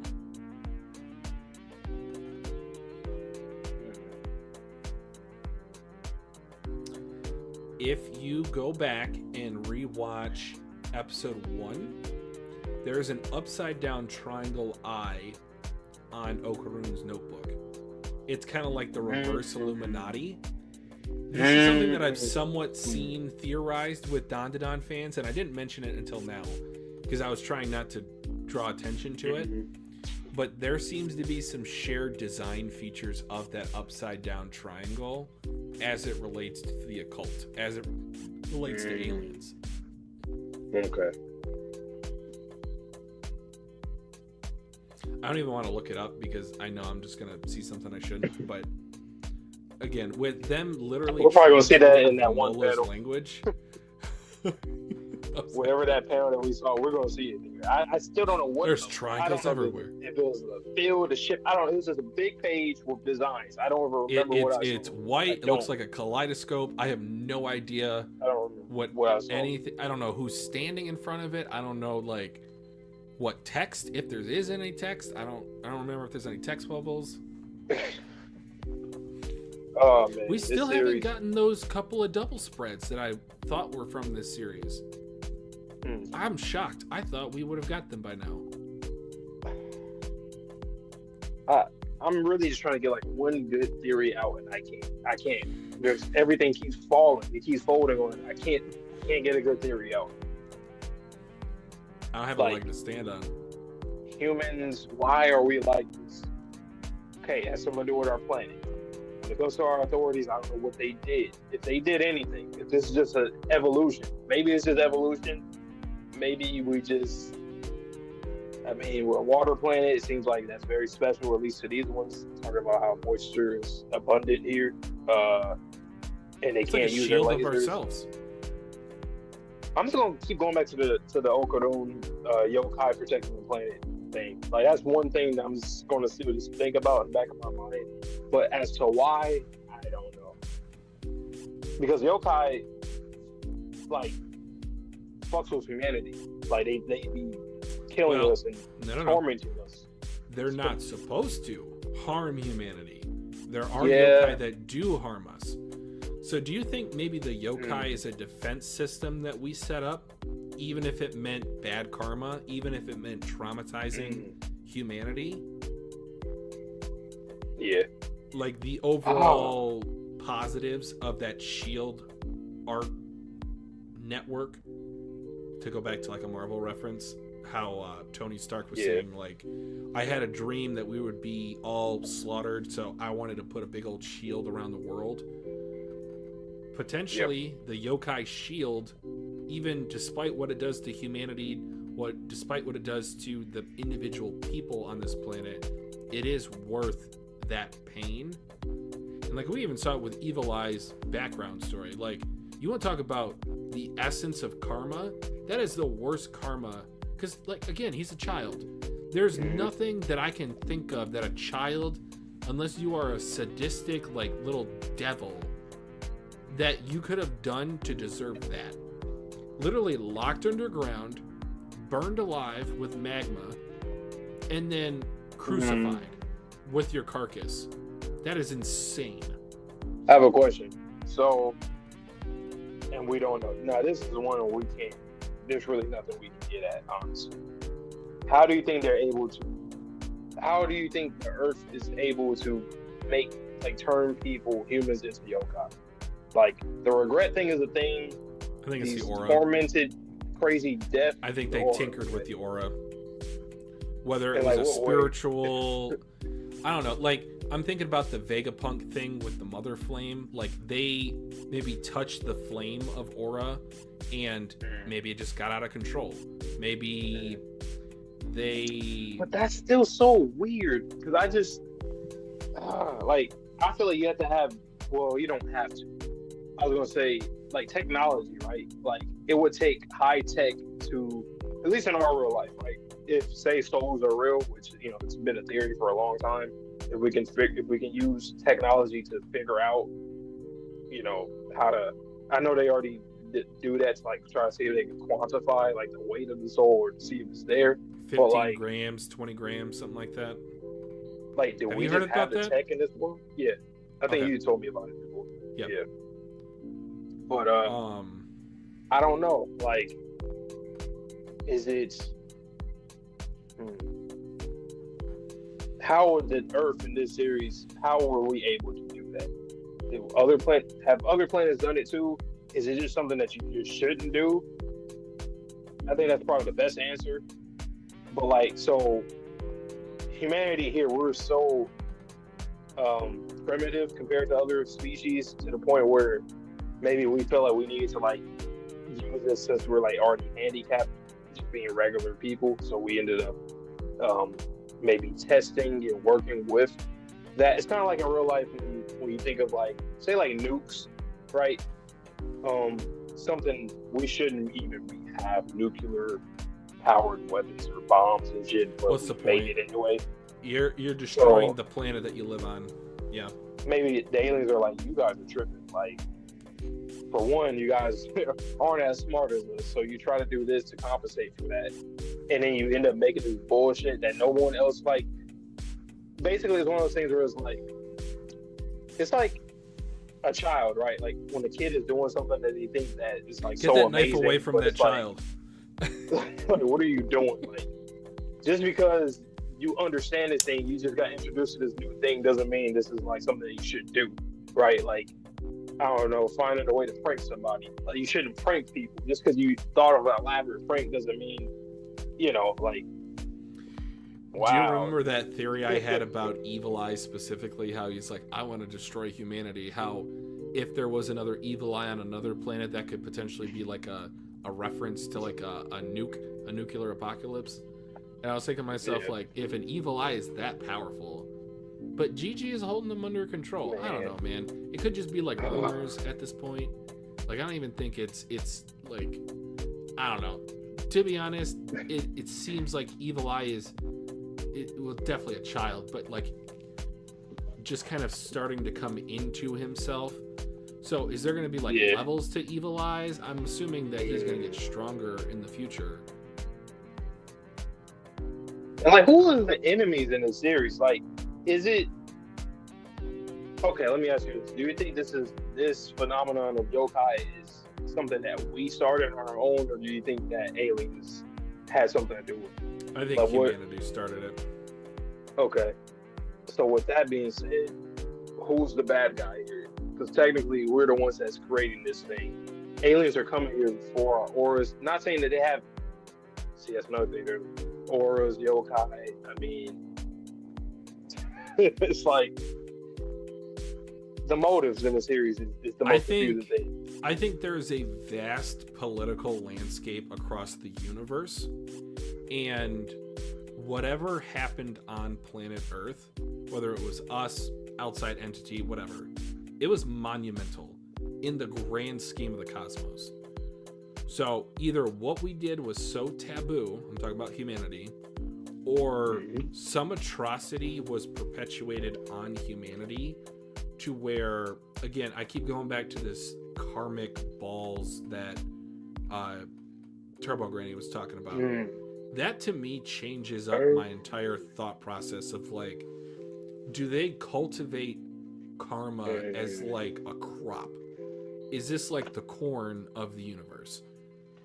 You know why I think she probably has so much beef with it? I think it's because that's what turned her into a yokai. Probably. Bad karma, like Yeah. a traumatic event. Yeah. Yeah. Because like human karma is something left behind. The regrets left behind. That thing too. I feel like they have some kind of connection. Something being left behind. And she said she hates it. She said it's like that shit's like the worst of the worst. So that sounds personal. Why would you say something is like disgusting if it's something that has no correlation? You wouldn't say that about something that doesn't personally hurt you. Do you think those karma balls are something humanity created or something exclusive to aliens?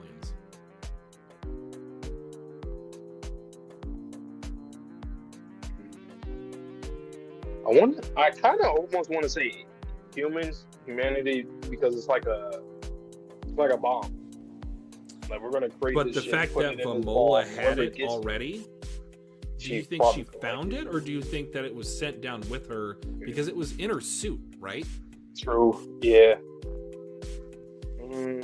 But she said akin to human karma. So I don't know, man. Yeah. Maybe that's just like a thing. Like people put their essence in a ball, and that.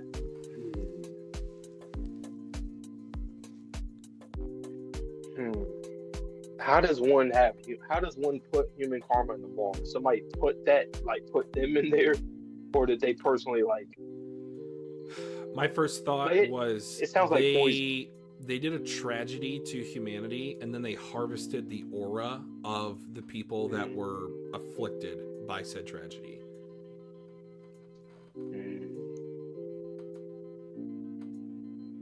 That's another thing. Like, what do you think about like natural disasters in this world? Do you think the souls of those humans, do you think they all, like mass casualty events I'm talking about, do you think that they turn into yokai if those are kind of like, you know, like those floating spirits that you see in maybe like Brook from One Piece? Because we saw the orbs this chapter seemingly representing humanity living in the real world. So what do you think happens to those souls? Do you think that they are collected? Do you think that they're just like they get reincarnated into the reincarnation cycle? I think I would say I might want to say reincarnation just because going back to when those girls got their spirits freed from Turbo after the whole Turbo Granny fight or whatever. So that's not really reincarnation, but it kind of is. Like they. No, I'm saying like that's where they go. I don't know where. Okay. But I'm just saying that based off of what you're asking, that either people can collect those spirits, whether it's the karma ball. There's like a delay from disintegrating, or like a delay between going from this plane to maybe like heaven. Yeah. Ooh, that's dark. That's like intercepting like a natural process. That's why the yokai go to the void, because they're people who, for one, stay too long. Two, they don't want to go or have regrets or ties to this world. Yeah, so that's their punishment. They overstayed their welcome. Like, you're already supposed to be dead, and then you're still here. And that's like against natural order. Like, if you die, you should already pass over. So you're still here on this plane of existence. Then it's like, once again, that's why we're gonna learn through Turbo Granny, because she's safe now. She's not a yokai anymore, unless, which I said a while back. Sad part. Yeah.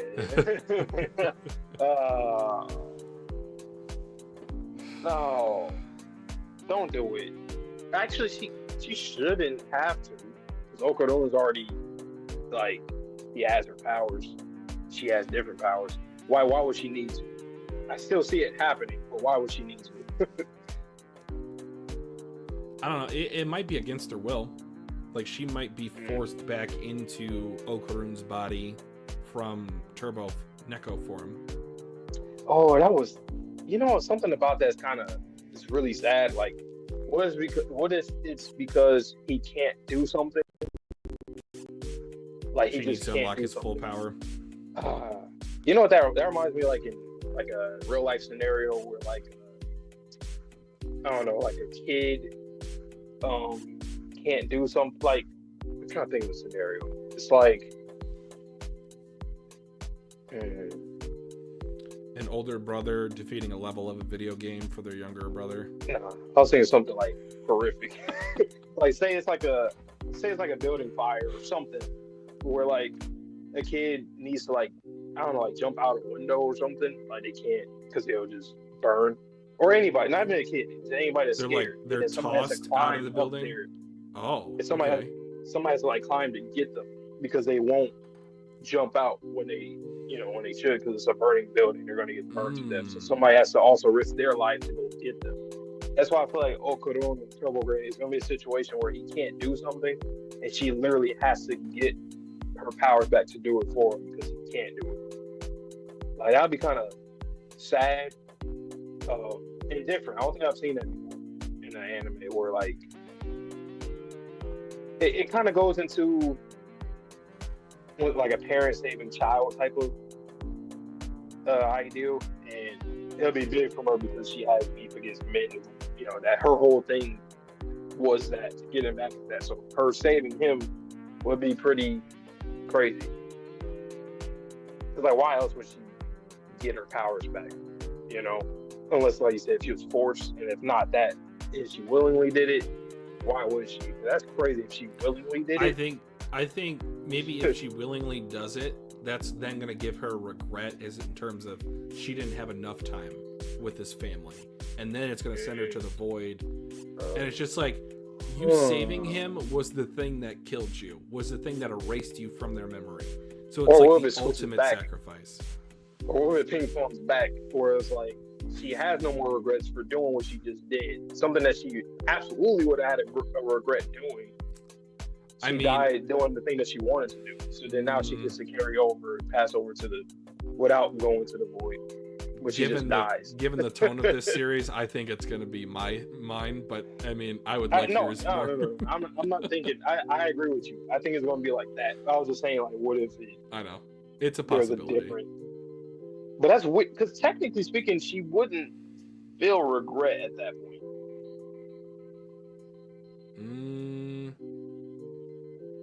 I don't know. It would depend on the situation, as if like she has this connection to Okuron, like they're intimately connected via their auras, to where she can no longer experience those same memories. I don't know, something along those lines. But it's going to happen. She's going to the void. They're going to pick up the cat statue and look at it and don't even remember. Oh, this is a cute cat. When'd you get this, Granny? Or if Granny's still there. And you just see that like Okuron face, like, wait, I know this cat. Where do I know this cat from? No. Dude, could you imagine if there's like a retrieval arc from the void? Like that shit would be crack to consume. I know, like, how it was explained doesn't make sense. Like, the void is nothingness. Okay, maybe the purgatory part, or like the spiritual plane. I think there has to be a spiritual plane for someone to see the void and see the heaven reincarnate something else. I'm just thinking of like classic shonen tropes, like a retrieval arc. If we go to the void and come back, that'd be like top one. I'm just saying. This theory is making my head hurt, man. And I really want to see theories, but I can't do it. Not yet. God damn. But we'll catch up in no time. There's already been, 10 streams? No, not 10 streams. 5 streams? 6? This is the 6th. Okay.